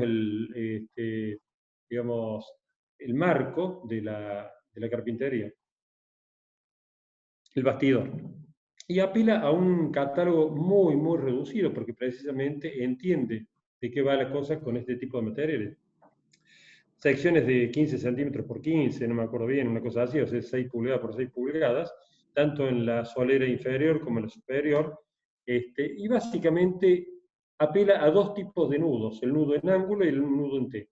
Con una diferencia, el nudo en T de la base tiene una oreja, y el ángulo, el angular de esquina, tiene otra oreja. Esa es la única diferencia entre el T de abajo y el T de arriba. Todo lo demás es una llaga con una fresa especial, se coloca la pieza, se la bulona y queda perfectamente en posición, y ese nudo es muy rígido. Y no es solamente una cuestión estética, evidentemente estetiza un tema de la arquitectura, como es cómo resolver una homogeneidad matérica. Eso es muy caro a la contemporaneidad. Digo, siempre me parece de que la pecera es la maqueta ideal de cualquier contemporáneo, ¿no? O sea, donde ya prácticamente desaparece toda junta. Digamos, y lamentablemente a veces las peceras tienen esquinas pegadas. Entonces, si pudiera ser una gran pieza de vidrio solamente, ese es un poco el paradigma contemporáneo, o sea, un carrozado. Pero en este caso, la intersección en el baricentro de las piezas tiene como cometido verdaderamente generar una mejor relación de las fibras de la pieza resistente con respecto al nudo. Esta es una axonométrica de despiece. Fíjense que la cubierta es básicamente una placa horizontal apoyada, clavada sobre el envigado, sobre este envigado. Luego viene una serie de capas impermeables que se montan sobre esta solera, este parapeto lateral, y luego viene una pieza metálica, que es esa B corta que aparece ahí, que tapa precisamente el lugar más dramático de toda la obra, que es precisamente la cubierta en este caso, una membrana de PVC, que es básicamente una pileta. Nosotros en Argentina, la marca de las piletas familiares son Pelo Pincho, no sé cuál será en Uruguay, pero básicamente es eso, es un poliéster. Y bueno, y nada más, o sea, es simplemente que lo que aparece como amarillo es un aislamiento térmico, esto es una cubierta invertida, y finalmente viene arriba un lastrado de un balasto de piedra, de un manto de piedra. Pero este es el punto que yo quería llegar, donde estoy más entusiasmado últimamente, que es la mixtura verdaderamente. Y pocas imágenes en realidad que apelen más a la mixtura como la que estamos viendo ahí. Todo lo que ven en el fondo de Venecia son edificios de piedra, más o menos, o de algún revoco, como lo quieran llamar, pero básicamente edificios de piedra, que están soportados sobre pilotes de roble esloveno que pueden llegar a tener 1000 años de antigüedad. Están metidos dentro del barro de la laguna, de la Serenísima. Y el Teatro del Mondo, de Aldo Rossi, voy a hacer un pequeño, uno de mis maestros, verdaderamente me liberó. Y en un momento dado pensé en abandonar arquitectura y por suerte apareció Aldo Rossi, porque fue uno de los que me devolvió la esperanza en que uno pudiera proyectar cosas que se parecieran en la arquitectura y no otra cosa. Bueno, este es el Teatro del Mondo, que usted sabe muy bien de que estuvo paseando por la Bienal de Venecia en el 79. Fíjense qué curioso el barquito, la barca se llama Argentino, ¿no? Eso en realidad no, eso disculpa, es un error de ustedes, porque la versión original decía otra cosa. Creo que eso te pasaron mal la foto. ¿Sí? ¿Qué decía, Diego? No decía Argentina. Sos vos ahí. Nos estás Después, engañando. le he editado. Me llevó gran parte. Bueno, en esta barcaza, bueno, se apoya el Teatro del Mondo, que es de madera, sobre una pieza de acero que está flotando sobre el agua. Fíjense todas las capas, toda la mixtura que concurren a tanto el fondo de edificios que están soportados por madera, porque son de piedra, y de este edificio que es de madera, que está soportado sobre acero, que está soportado sobre el agua. Y entonces es muy interesante ver cómo la madera en realidad no es un material unívoco, un material dominante. Es muy raro ver una construcción absolutamente hecha de un solo material, en cualquiera de sus variables, ¿no? Un todo hormigón a lo Chillida, o un todo acero, siempre parece alguna mixtura. Hay una dominancia, obviamente. Esta es una cabaña que hace Carlos Quintans, digamos un gallego, un arquitecto gallego, que tiene, cada tanto parece una obra muy interesante. Esta obra le mando este dibujo a él, para que, bueno, para ver si yo había interpretado, él me manda los detalles constructivos, y él utiliza un sistema de pizarras muy típico de la zona, no sé si había en la imagen anterior. Bueno, esas cabañas, esa especie de cortijos que hay ahí en esa zona de la Galicia, utilizan estos sistemas de piedras planas apoyadas. Y bueno, y básicamente era el sistema, o sea, un sistema de madera, un framing, una madera exterior, un machembrado vertical. Acá está el canal.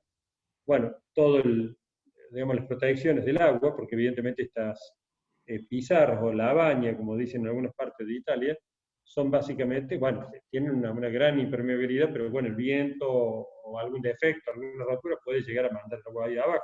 Bueno, básicamente lo que me interesaba era mostrar cómo un material y el otro, que son bastante, casi hasta antagónicos, uno es mineral y el otro es un material vivo, cómo se llevan tan bien.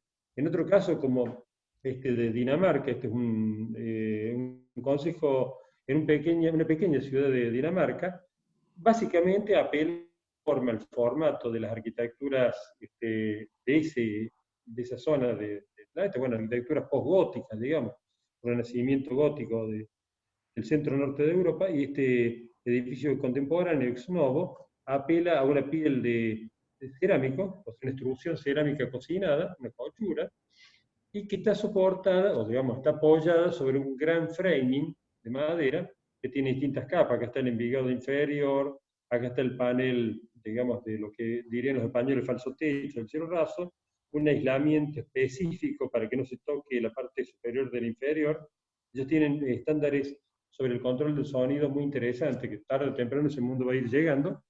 Y bueno, como estas materialidades, que hasta ahora lo que hemos visto son vías secas, inclusive en este experimento de Schindler, bueno, que es una de las grandes fábricas de ascensores del mundo, y que hacen una torre experimental, una estructura, que es una mixtura de madera y vidrio. Fíjense de que en el esquema inferior derecho aparece la tensión que se puede generar en una deformación romboídica, o sea, lateral, y bueno, como el vidrio absorbe esas deformaciones, lo hacen funcionar como una estructura. Evidentemente el vidrio tiene una capacidad cultural importante. De hecho, las tiendas Mac, la Mac Store de Bonnie's y Whiskey Jackson en Estados Unidos, bueno, apelan básicamente al todo vidrio, simplemente que tienen nudos metálicos, porque ya hasta ahí ya no llegan. Y bueno, y aparece por supuesto todo un folclore, una parafernalia, un catálogo de piezas específicas, de aluminio en algunos casos, obviamente de acero ya maquinado, de nudos específicos en placas o paneles de alta densidad de madera, de tablas cruzadas, que creo que ya en Uruguay están llegando, están haciendo las primeras obras de este tipo de técnicas, de nudos ocultos, con un hiperclavado, que son muy rígidos, efectivamente. Se busca, evidentemente, en los nudos una rigidez muy particular, se van apilando, como una 1000 hojas, con un espárrago de guía, fíjense que se le colocan estos espárragos para poder ir apilando las distintas cerchas y poder ser enhebradas, y luego llegan los tornillos de un gran formato, de un gran largo, o nudos específicos donde hay una tensión particular de los CLT, de los paneles de tablas laminadas, como son estos. Este es un desarrollo de Rotoblas, de Italia. Toma básicamente un lugar muy específicamente dramático de la tensión en los paneles portantes. Bueno, o simplemente estos pequeños L's o ángulos, los elementos específicos de amortiguación de movimientos laterales, ya sea por viento o por ruido de otros planos. Acá ya están las riendas colocadas de estos verdaderos castillos de naipes hechos de madera. Es una obra que visito, que se echa en CLT. Fíjense el vano de la puerta, la altura que tiene, porque todo esto va a ser llenado luego con un hormigón alivianado y distintas capas, un serpentín de polietileno para, bueno, suelos radiantes, etc. En la terraza de ese edificio, o sea, sería donde marco más o menos ahí, en realidad está recedido. Estos son los andamios, les quiero aclarar. Todo que se ve por fuera son andamios de armado, ya se estaban empezando a armar la fachada. Ayer estaba viendo precisamente la foto final en un Street View, cómo quedó el edificio, uno lo ve por fuera y no lo reconoce directamente, un edificio blanco que podría ser de revoque. Bueno, en la terraza hay un envigado con OSB y luego vienen las distintas capas. Ahí en esta imagen se pueden ver las distintas capas de estas piezas. Y acá ya empiezo a finalizar. Cómo la madera puede interactuar ya físicamente o estructuralmente con un material de gran rigidez o de bajo módulo de elasticidad como es el hormigón. Fíjense que la madera, habíamos hablado de la deformación diferida, esa deformación permanente que va teniendo, con una sobredimensión de la pieza o con la participación de otros materiales. En la guitarra eléctrica, en la Fender, básicamente es una tripa que uno la ajusta cada tanto. Estoy hablando de música. En la arquitectura empezó a aparecer de un tiempo esta parte, digo, ya hace una década y media, con bastante difusión, materiales mixtos de hormigón y de madera, ¿no? O sea, este espárrago que vemos clavado ahí, con esa doble tuerca, la función que tiene básicamente es anclar el hormigón que va a ir a residir en esa parte. Después les cuento una anécdota muy rápida. Este es un catálogo Rotoblas, esta firma que fuimos a visitar al norte, en el Alto Adigio, yendo como a Innsbruck, desde la parte del norte de Italia. Y bueno, ellos tienen un sistema específico de tornillos de gran formato, como el que están viendo acá, el BB, bueno, es una parte de su catálogo, se los colocan directamente, ellos tienen inclusive unas matrices específicas para poderlos colocar a 45 grados, no es a ojo, verdaderamente se coloca al grado que uno las vigas de madera. Esta relación del hormigón con el anclaje y la madera va a generar un reticulado, digamos, donde cada material funciona, digamos, de la manera más óptima. Vamos a buscar. Este es un edificio, un conjunto muy grande que hay en Londres, que se lo ha terminado hace poco. Istleton es un estudio de arquitectura que tiene mucha obra. Son estos grandes estudios que básicamente no aparecen en nuestro imaginario académico, porque no tienen obra espectacular generalmente, pero sí, o propositiva, diría Fernando Díaz, pero que sí que tienen muy buena obra, de excelente calidad, y que tienen precisamente una indagación, una investigación, una contribución al campo de la materialidad. Que estos edificios, fíjense que un poco a lo que se mostrado en los dibujos de mi bitácora de viaje, mantienen esa tradición del mundo anglo-nórdico, donde internamente está la presencia de la madera, simplemente que acá ya no hay un framing, sino que hay un CLT. Y por fuera hay un envolvente de un material que es, bueno, más noble que el ladrillo, posiblemente la piedra, inclusive con bastante reserva. Material noble que se la banca, que no hay que mantenerlo, y que protege al verdadero corazón del edificio, que es esta gran, digamos, retícula interna de madera. En los cortes, en las secciones, estamos viendo cómo el piso interior del local, bueno, está envuelto obviamente en algo que uno podría decir, digamos, Knauf o Durlock, o no sé la marca que habrá de placas de yeso, de roca de yeso en Uruguay, pero es eso, nada, no es otra cosa, básicamente.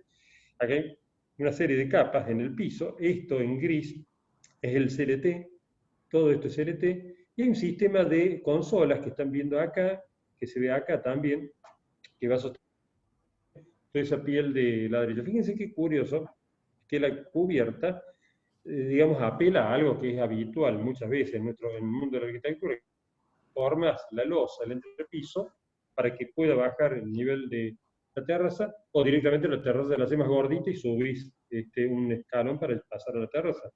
En este caso está relleno, acá se ve todo ese relleno, acá hay una membrana de protección, acá hay una segunda membrana de protección que se monta en el parapeto, hay un balasto de piedra que le da sombra y protección al aislamiento térmico que lo tienen acá. Y termino con esto. Esta es la casa que tenemos con Marisa en Oncativo, es una casa chorizo que la vendían para la demolición. Marisa, que es abogada, pero que es una ejemplar arquitecta en realidad, tiene un criterio arquitectónico, la verdad que yo se lo admiro. Ella me mira y me dice, esto no lo vamos a demoler, esto lo vamos a rescatar. Y bueno, lo rescatamos y bueno, básicamente es una casa chorizo del año 1937, tiene casi 90 años, 85 años, qué sé yo cuánto es eso, 83 años. Bueno, la típica construcción pampeana de cerchas o de vigas, de pinotea, las clavadoras o alfajillas, luego el ladrillo puesto arriba con barro, lo pintamos todo, y arriba va la chapa sinusoidal, una construcción bastante rupestre, bastante primitiva. Yo ya había ensayado hace muchos años, antes de esto que estamos viendo acá, que es del año más o menos 2005, en el año 90 aproximadamente, un amigo mío me pidió que le hiciera una pequeña obrita en Tras la Sierra, del otro lado de la Sierra Grande de Córdoba, al estilo colonial. Y fue la primera vez que yo ensayé este tipo de cosas, pero fue más una cuestión estilística que otra cosa. En este caso, es una obra que la proyecto hace ya unos 10 años, ya no, un poquito más. Sí, bueno, pongamos 10 años. Bueno, con muy poco presupuesto y la condición era que, bueno, yo les acepto a este matrimonio joven, les acepto la encomienda, pero a una condición, que me den una cierta libertad tipológica y una cierta libertad técnica.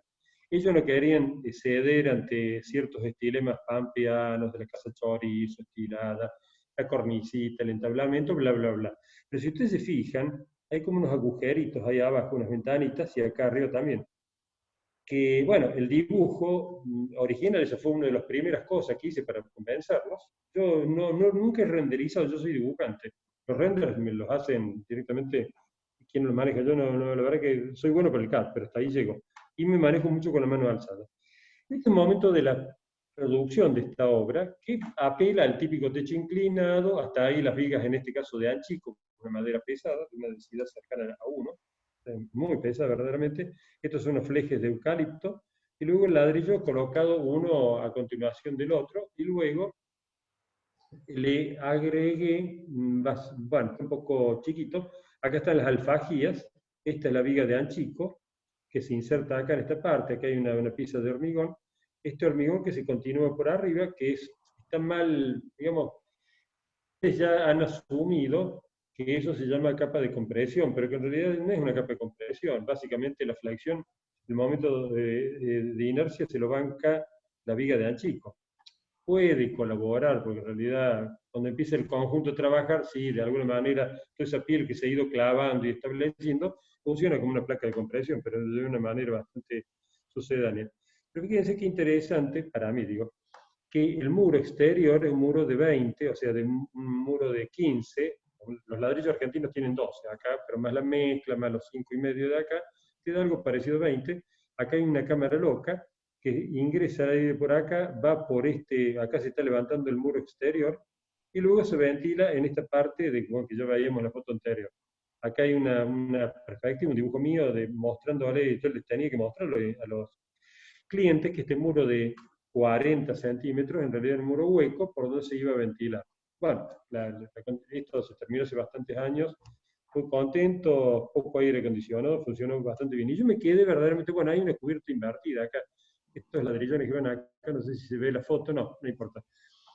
Finalmente hay unos chorizos de ladrillo puestos en el sentido de las aguas que cubren la membrana geotextil, esa membrana que viene que va a un canal, ese canal está puesto acá, y luego todo eso está ensartado, ahí está apretado, unas placas de telgopor que se mojan, digamos, el agua cae por ahí, y finalmente hay una tapa de unos ladrillones cuadrados, que se genera una especie de elogio del ladrillo.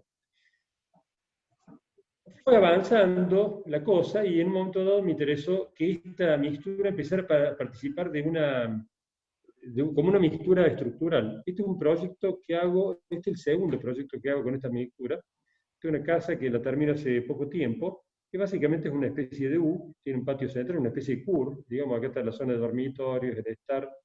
Diego, ¿vamos bien con el tiempo? Sí, sí. Perfecto, bueno. Esta es Hasta la las 10 de la facha. noche y después vamos a tomar una cerveza. Perfecto. Bueno, esto es básicamente un ladrillo. El ladrillo cordobés es muy económico. Córdoba tiene una tradición ladrillera, tal vez la más importante en ese aspecto de la Argentina. Los porteños, cuando nos ven a nosotros, nos dicen, sí, bueno, obviamente ustedes manejan el ladrillo de una manera magistral, y bueno, qué sé yo, uno dice, bueno, en fin, no es para tanto. Entonces, esa frase de compromiso.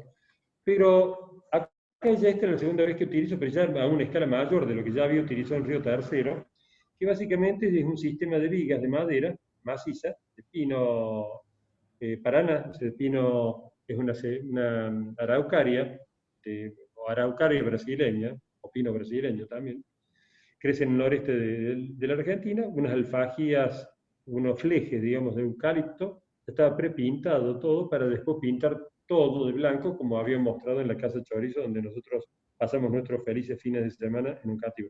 Pero en este caso, como en Río Tercero, que no se los iba a mostrar porque no valía la pena, esta obra tiene más desarrollo, apelé a un tirafondo de gran formato, eso tiene 18 centímetros de largo, acá está en la mano del.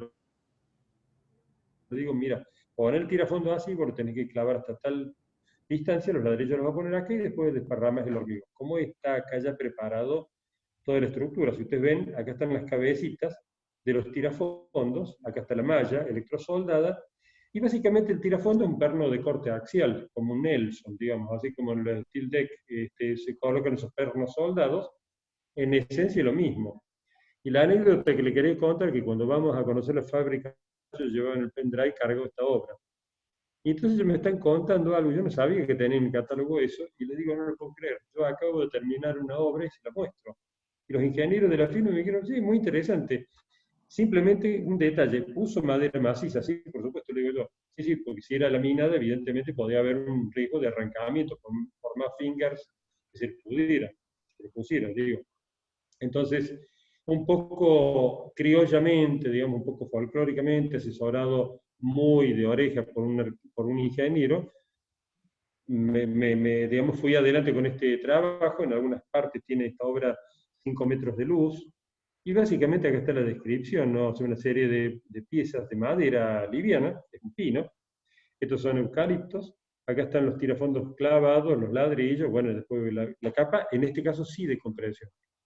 Acá ya está, digamos, funcionando, digamos, ya está en los momentos que empieza a aparecer la tierra negra en una obra, o sea que ya está viniendo el jardinero, y que, bueno, en esta parte, estas vigas que están viendo acá tienen ya 5 metros de luz, ha pasado el tiempo y efectivamente siguen absolutamente derechas, no se han deformado absolutamente nada, porque efectivamente a los X cantidad de millones de kilos por centímetro a la cuarta de módulo de elasticidad de la madera, se enfrentan a los 160.000 kilos a la cuarta del hormigón. O sea, el hormigón es un vidrio.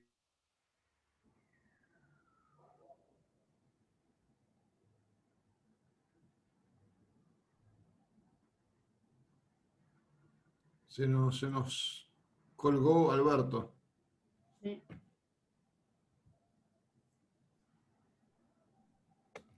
vidrio al lado de la madera. Bueno, ahí está un poco la imagen final. A los clientes les gustó tanto el ladrillo que no les puede convencer que lo pintaran de blanco. Para mí, verdaderamente, todo tenía que ir pintado de blanco ahí internamente, pero bueno, la pintura en realidad es un tratamiento contra la madera. Ahí está hacia la izquierda las membranas, pues digamos, el momento en que se está construyendo la membrana, acá ya está la cubierta invertida, abajo de esa piedra hay telgopor, mejor dicho, una malla de protección, una placa de telgopor o EPD, o como le quieren llamar en Uruguay, un poliestireno expandido, una garganta de luz, un lucernario, bueno, el resto de las paredes que son dobles aparte, ¿no? Tienen un alma vacía, en algunos casos con telgopor, en otros casos no.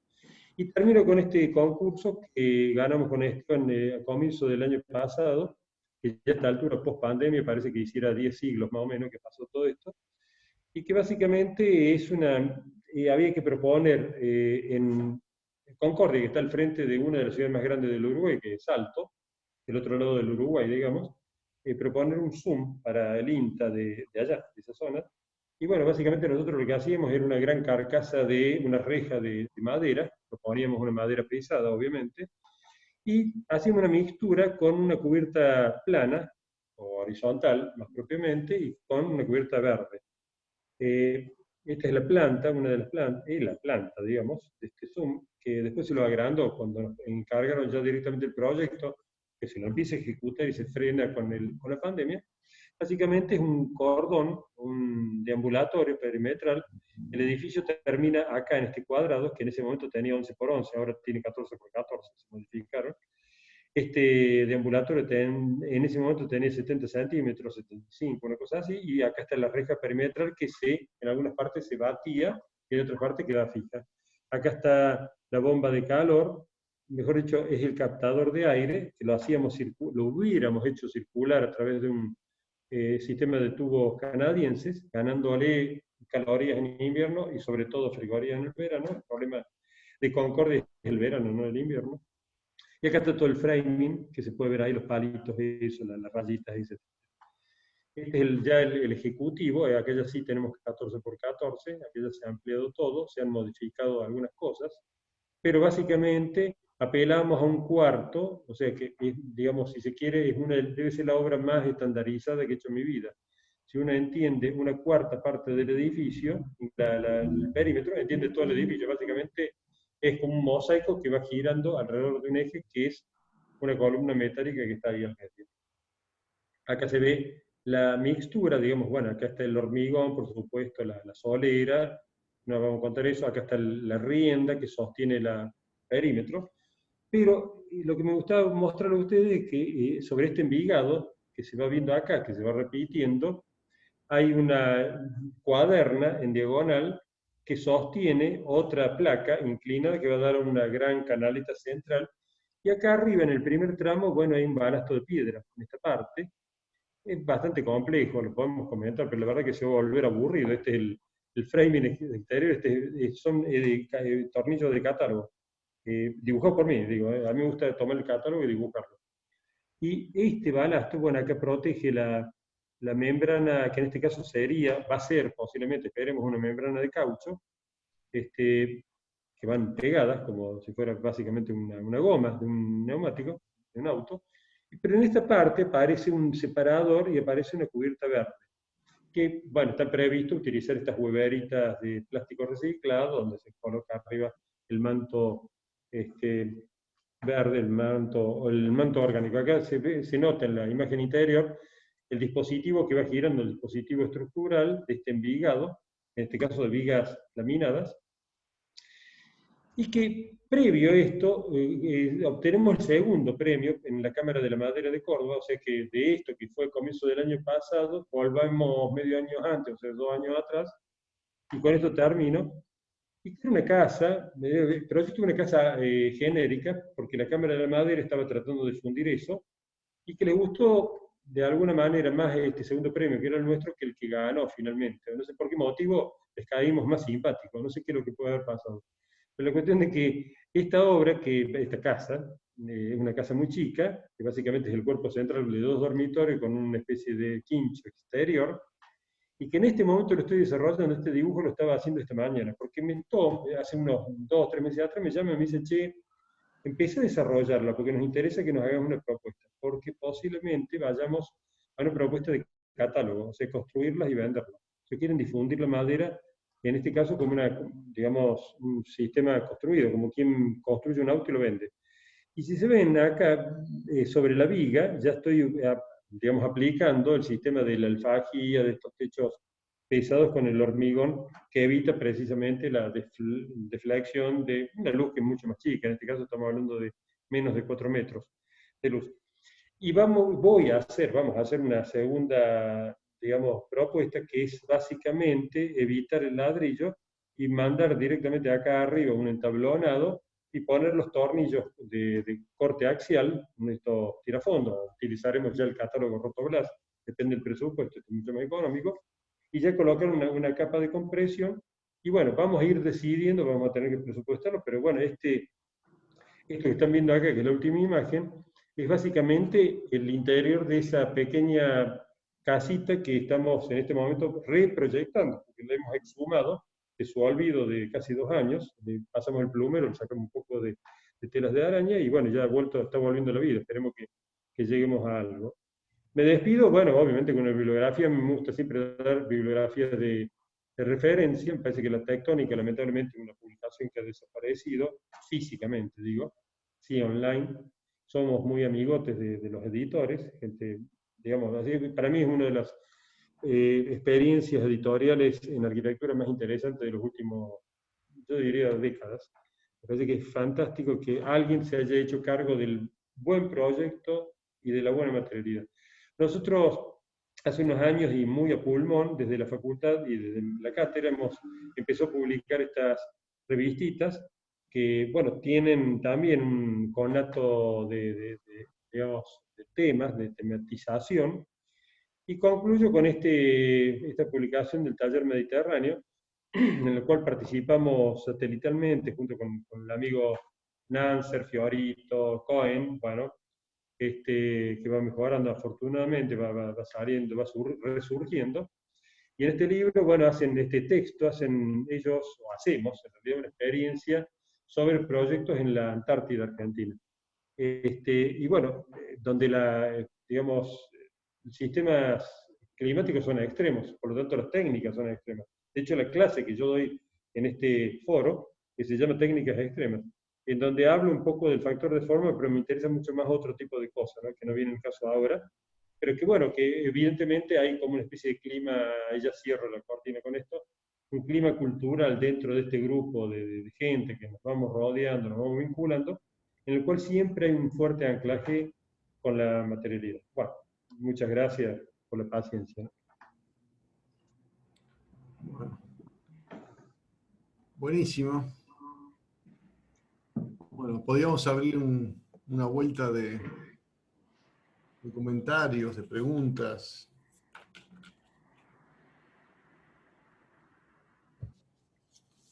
Yo me voy a hacer una pregunta y me la voy a responder.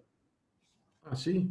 Ah, bueno. Sí, una pregunta que me suelen hacer. Arquitecto, esa casa hecha con vigas, ese envigado, con el ladrillo y la alfajía, qué sé yo, esa parte, ¿cómo se compara? Pues siempre es una preocupación dentro de nuestra profesión.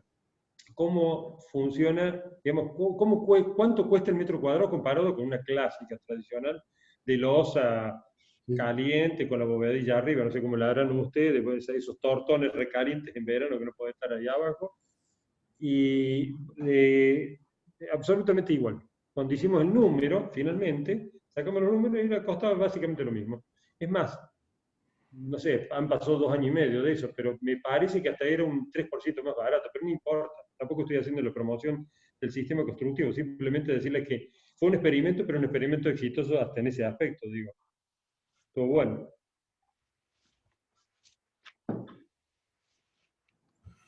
Está bueno, no sé qué opinan acá, creo que varios de los integrantes acá del curso estos temas los conocen mucho más que yo. Pero igual me da la sensación de que, digo, comparado con... Me pareció muy interesante la forma en que lo planteaste.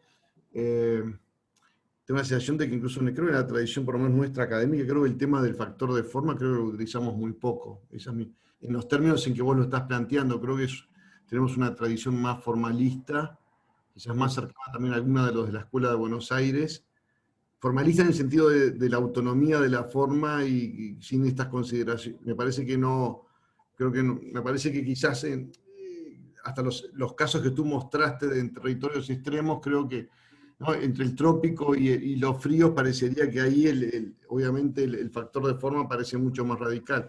De cualquier manera, me parece que hay un campo bien interesante me parece, de reflexión proyectual y tecnológica.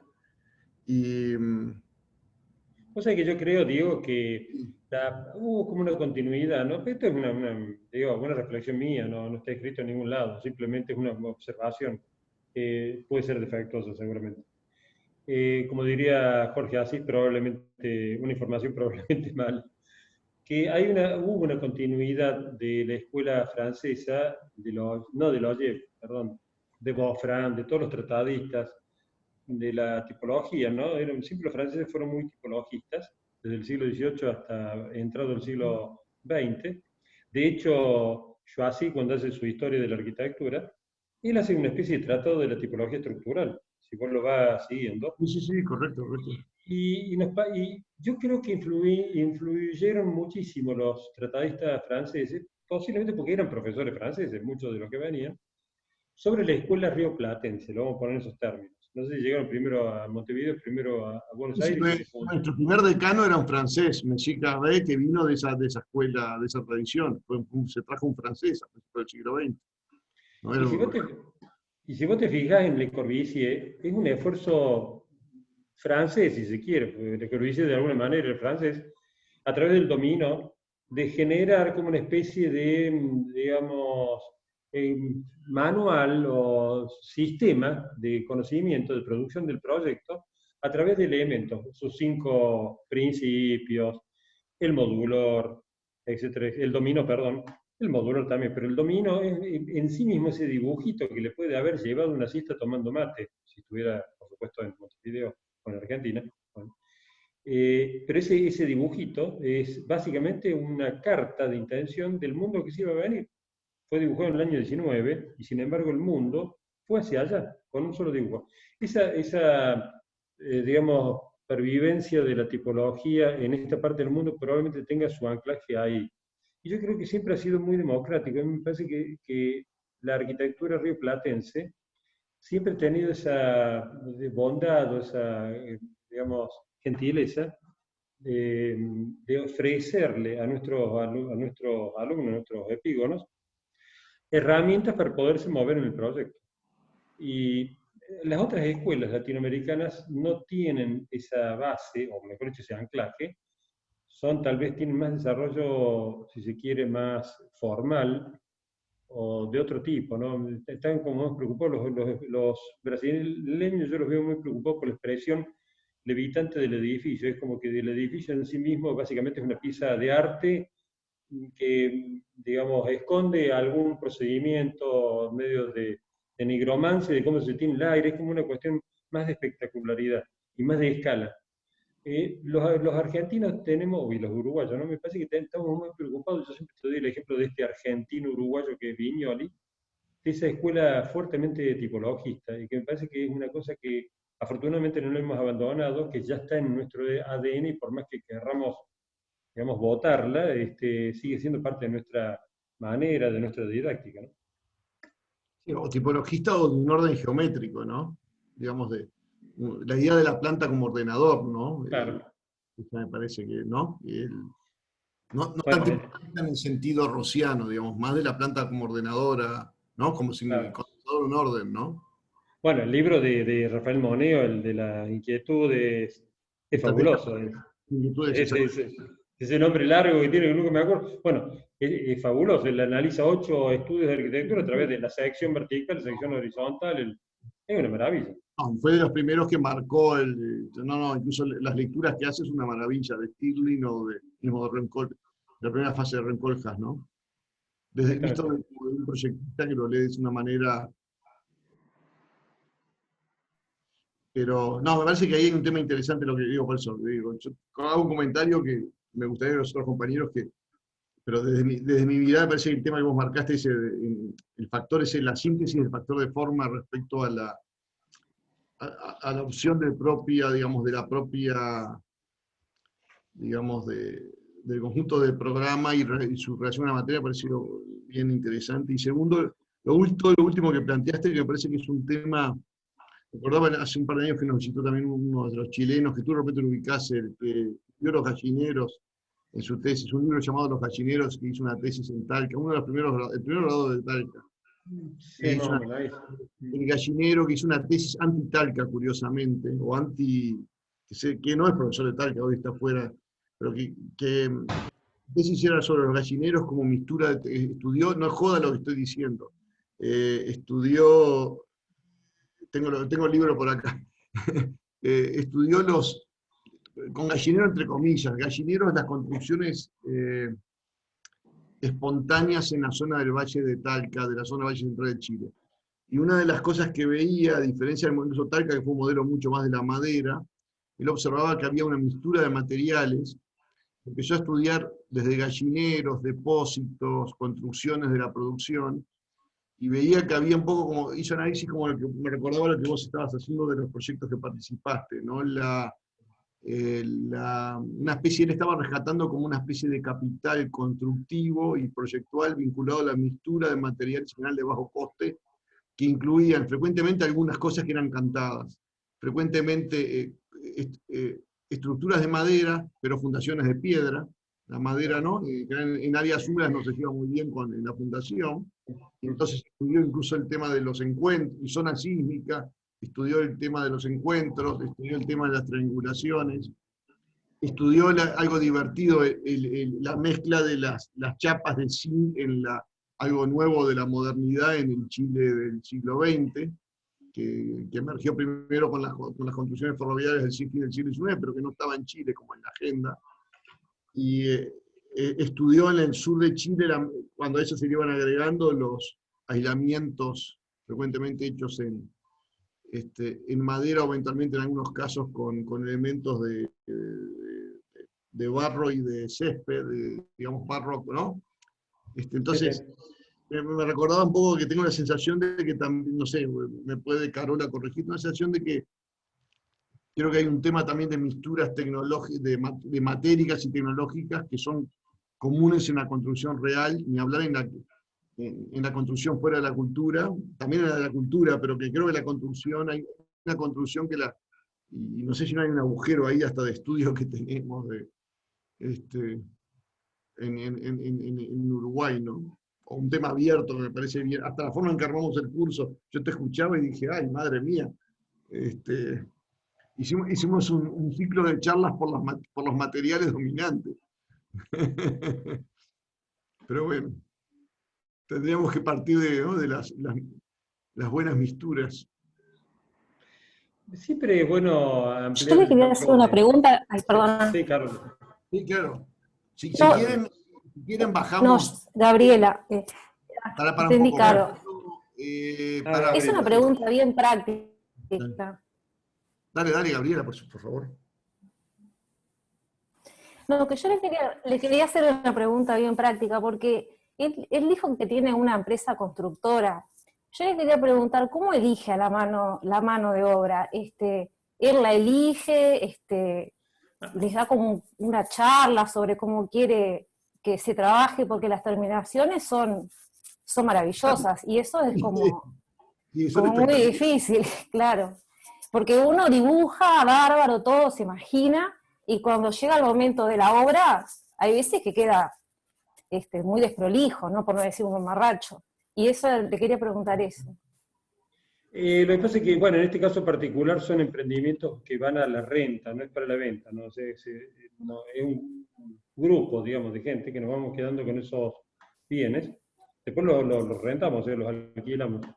Y utilizamos muchísimo material o sea, ladrillo, doble pared con hueco al medio, lo cual facilita también la convivencia con los vecinos. O sea, la doble pared con hueco al medio te garantiza una sonoridad importante. Bueno, pero vamos al grano.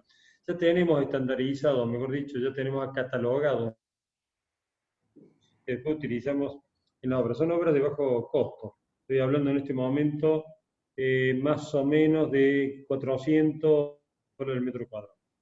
Más tirando 400 que 500.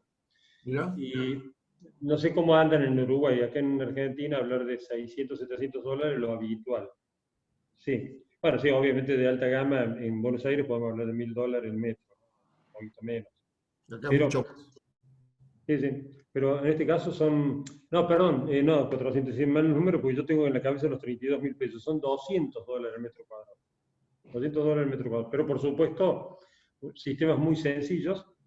Venimos trabajando ya hace más de una década, entonces ya las plantillas que tenemos ya saben lo que tienen que hacer. Básicamente ajustamos proyectos que se repiten en terrenos, por ahí nos toca alguna cosa que no estaba prevista, o reciclamos pequeñas construcciones que han quedado. Pero básicamente son obras muy sencillas, no tienen este desarrollo que estaba mostrando en esta charla, sino que son mucho más sencillas, si bien apelamos, o apelo en este caso, porque es particular el mío, a un sistema de cubiertas invertidas, un doble muro de ladrillo, y lo demás no es mucho más de eso. Simplemente que, bueno, que aplanamos el costo, y yo en realidad no tengo empresa constructora, sino que yo administro. Yo en realidad el servicio que vendo es proyecto, dirección técnica y administración. Pasa que en Ocativo, básicamente nos trabajan siempre lo mismo. Es casi como si ya fuera una empresa constructora, porque en realidad le pedimos presupuesto, ya sabemos lo que nos van a decir, cuánto cuesta. El plomero, el electricista, el ajustador, el carpintero, ya tenemos una idea gruesa, sabemos que va a cerrar, finalmente cierra, y yo llevo un Excel hasta de, si compro un kilo de clavos, lo anoto. Se les puedo decir al centavo cuánto costó tal obra. Lo dividimos por metro cuadrado y le digo cuánto costó al día de hoy. Y bueno, básicamente es eso la función, ¿no? O sea, la visita a la obra, nada, no hay ningún alarde técnico. Si se pretende o si se quiere, digamos, pensar en ese tipo de cosas. Son obras en ese aspecto mucho más estándares. Buscamos, y sobre todo, materiales, como acá se diría, de la cultura del corralón. O sea, yo no sé si lo conocen el arquitecto Jorge Morini, que es un arquitecto muy importante de acá en la ciudad de Córdoba. Ha tenido obras muy importante. De hecho, la torre más alta que se está haciendo en Córdoba tiene 150 metros de altura, la está haciendo el equipo de él. Yo tuve la fortuna de dibujar con él en su estudio. Morini padre. ¿Perdón? Morini padre, ¿no? Sí, Jorge Morini. Jorge Morini, Gramática su mujer, Guerrero, Pisani, Urtubey. Uno de los equipos fuertazos históricos de la arquitectura de Córdoba, junto con Togo Díaz y Mirante Roca, digamos. Claro, para esa época se llamaban Cantilever, después pasaron a llamarse COPSA porque era una empresa constructora, y luego GGMPU. Pero básicamente fueron ellos. Y Jorge, que yo dibujaba siempre al lado de Jorge y de Antonio Rampula cuando todavía eran socios, y una vez me dice algo así que la tecnología era como ir a un supermercado con el carrito vacío. Porque vos decís, bueno, te va a decir una verdad, te va a cambiar la vida. Es decir, que él lo que hacía era lo que estaba de oferta. Bueno, en ese momento la mayonesa Hellman está de oferta, pumba. Oh, mira, vos apareció acá el Fernet 1882 o el Branca, iba llenando el carrito. Me pareció en ese momento un poco como el paté de bourgeois, como dirían los franceses.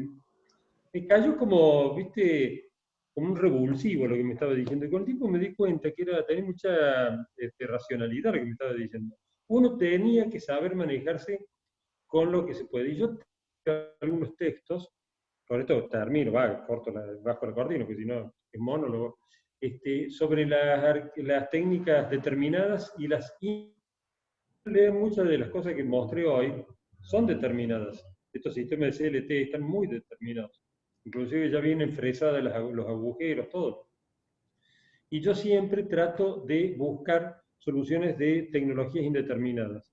O sea que básicamente que no haya un valor agregado previo tan importante para que pueda pasar ese valor agregado a la obra. Lo cual nos garantiza efectivamente achicar los costos. Es un mundo que lentamente va a ir desplazándose por el mundo que se nos va viniendo.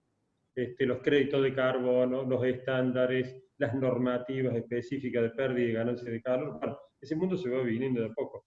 Pero mientras tanto, en realidad no, es más Y lo siento, Gabriel, y lo mío es más parecido en ese aspecto al carrito del supermercado, ¿no? Pero eso sí, cuando puedo hago un Bueno, concurso y tengo la fortuna por ahí de ganarlo y trato en todo lo posible de ensayar. Aún en obras de carrito de supermercado trato de ensayar siempre algo, porque a mí particularmente la arquitectura me gusta también en su condición material, como se habrán dado cuenta, no solamente tipológica ni formal. Me gusta digamos, se podría equiparar, casi enrazar el valor matérico que tiene una obra para mí, que el valor simbólico y formal. Lo cual no sé si está bien o está mal, simplemente que va. A lo mejor a ustedes les vino el pelo para sacar alguna. Es como un supermercado esto. En el carrito, digamos, yo soy las góndolas y ustedes en el carrito pasaron y sacaron lo que les va a convenir. De lo que yo les dije, va. pero está bien eso, porque en esta época de COVID, el que no se adapta muere, así que hay que adaptarse a lo más barato que haya en el supermercado. Bueno, yo te doy un ejemplo, Gabriela. No se consigue hierro en este momento en Argentina. Yo creo que están especulando Gerbau y Asindar, bueno, las grandes acerías. No sé qué pasa. Ha habido un entente entre Bolsonaro y Fernández ayer, se han encontrado, y puede ser que eso baje un poco la presión.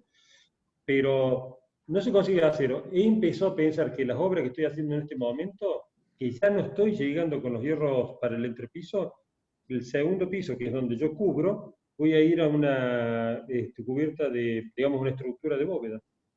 Voy a tratar de minimizar todo lo que puede el acero, porque tengo que seguir la obra, si no lo voy a tener que congelar. Bueno, ese es el supermercado que te estaba comentando.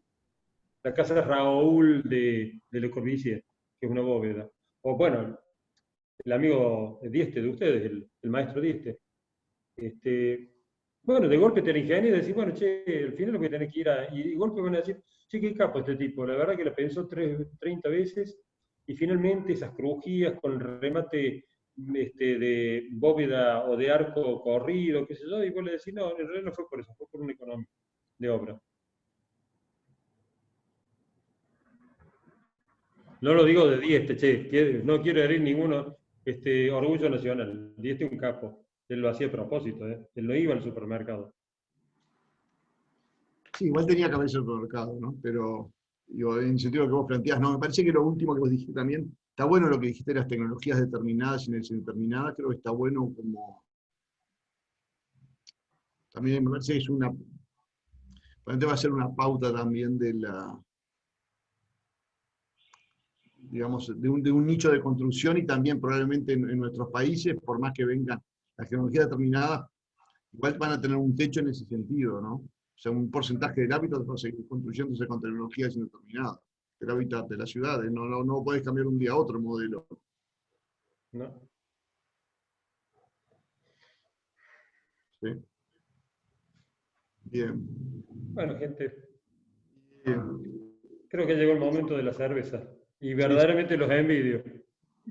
sí, sí. No, nosotros no, estamos todos, era broma, estamos también aislados, no, por favor.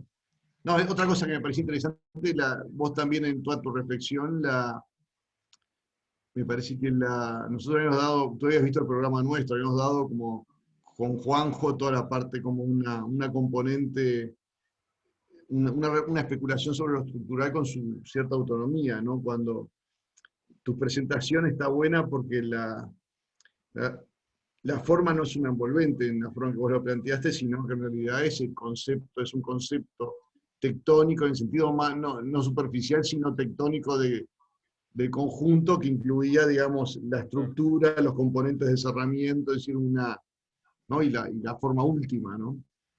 Parece que está bueno como idea, es una idea más compleja de la que estamos manejando nosotros en nuestras anatomías patológicas, ¿no? Yo cuando empecé a pensar en la esfericidad, o mejor dicho, en el paradigma esférico, dije, qué bueno que está esto, hasta que empecé a darme cuenta que no era lo conveniente, ni urbanamente. Yo me imagino una ciudad hecha de esferas, sería tremenda, de hostil. Y otra cosa, que digamos a los Fuller, a los Buckminster Fuller. Y por otra parte, que empecé a relativizar, dije, pero la pucha, yo lo que necesito en algunos casos precisamente es intercambiar calor o sea, energía para un lado y para el otro. El frío no existe, existe más o menos calor. Entonces fue ahí cuando me empecé a internarme en este tema y descubrí en algunos casos conviene una arquitectura ofídica y en otro caso una arquitectura pingüinera, digamos, conceptualmente, o ballenera. O sea, depende cuál sea el caso. En Igual algunos casos conviene todo tomar lo que y... vos mostraste es esférico pingüinero, digamos, ¿no? Tendés a, Claro. ¿no? Los últimos proyectos que mostraste tienden a, ¿no? a tener también una, digamos, una función de forma que minimice pérdidas térmicas, que optimice, ¿no?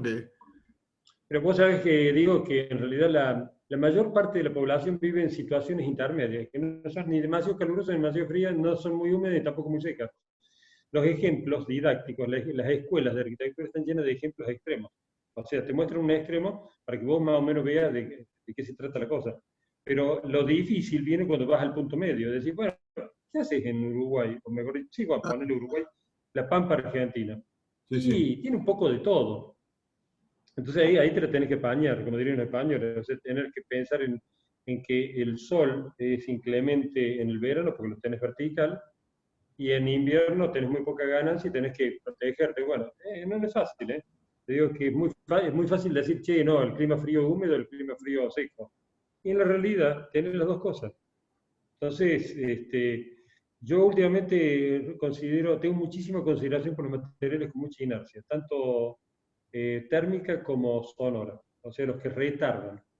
Me parece que son, yo he vivido en cabañas vía seca, ya sea por lo que sea, en veraneo, etc. Y verdaderamente la nobleza de la pesantez de algunas materias es interesante, digamos. No solamente hay que pensar en términos térmicos, también hay que pensar en términos sonoros. En la cultura contemporánea el ruido es parte de nuestra cultura y a veces hay una inconsciencia importante. Digo, muchas veces la hostilidad no está dada por el calor y el frío, sino por el ruido. Al menos a mí me gusta mucho la música. Imagínate lo que me molesta una moto con escape libre, ¿no? Por decirte un ejemplo. Entonces, muchas veces la pesadez de una arquitectura también tiene esa condición que te protege no solamente de esto que es tan físico, directo, sino de muchas veces de comportamientos humanos. Claro. Muy bien. Bueno, chicos, algunos otros, aprovechar acá al visitante, al invitado, no sé si quieren comentarios, preguntas, reflexiones uruguayas. Yo voy a aprovechar para agradecerle a Alberto toda la charla, pero especialmente el lugar que le dio al detalle constructivo, ¿no? A esa lupa tan pequeñita, que en realidad lo plantea como que, bueno, lo tectónico de repente le tira más que lo poético o lo simbólico, pero yo creo que a través de ese pequeño detalle uno puede hacer una lectura integral de las intenciones de la arquitectura, que van a la forma, que van al confort acústico o al confort térmico, y que de alguna manera están contando la sensibilidad del proyectista o del constructor o de la mano de obra, ¿verdad? Que engloba todo un paquete que en definitiva nos permite hacer una valoración que se extiende mucho más allá del detalle. Cuando tú mostrabas tus detalles ahora de cubiertas, ¿no?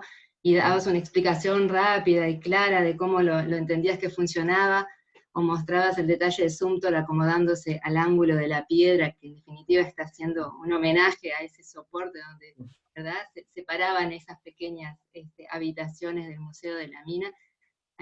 Creo que justamente en ese mínimo detalle hay toda una lectura para hacer, que hace riquísimo el estudio de la obra y por supuesto el acto de crear o de diseñar.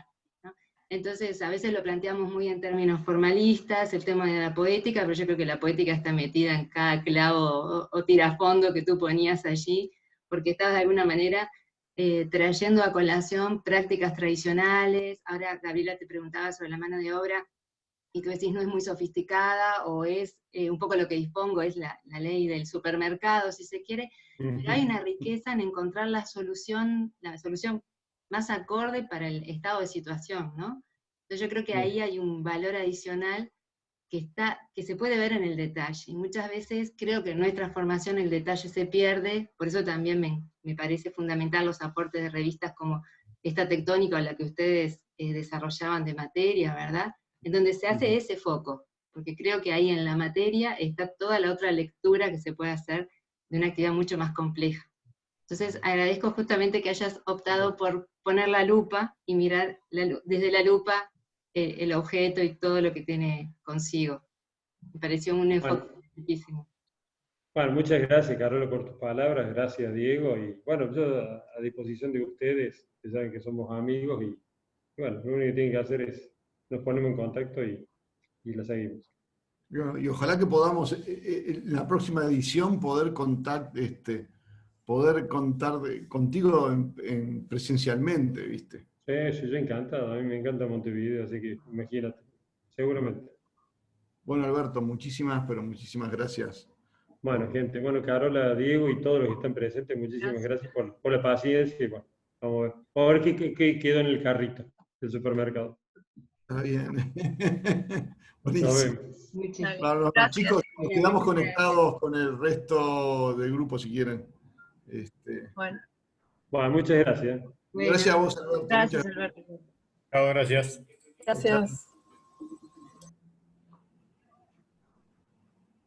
Muy bien.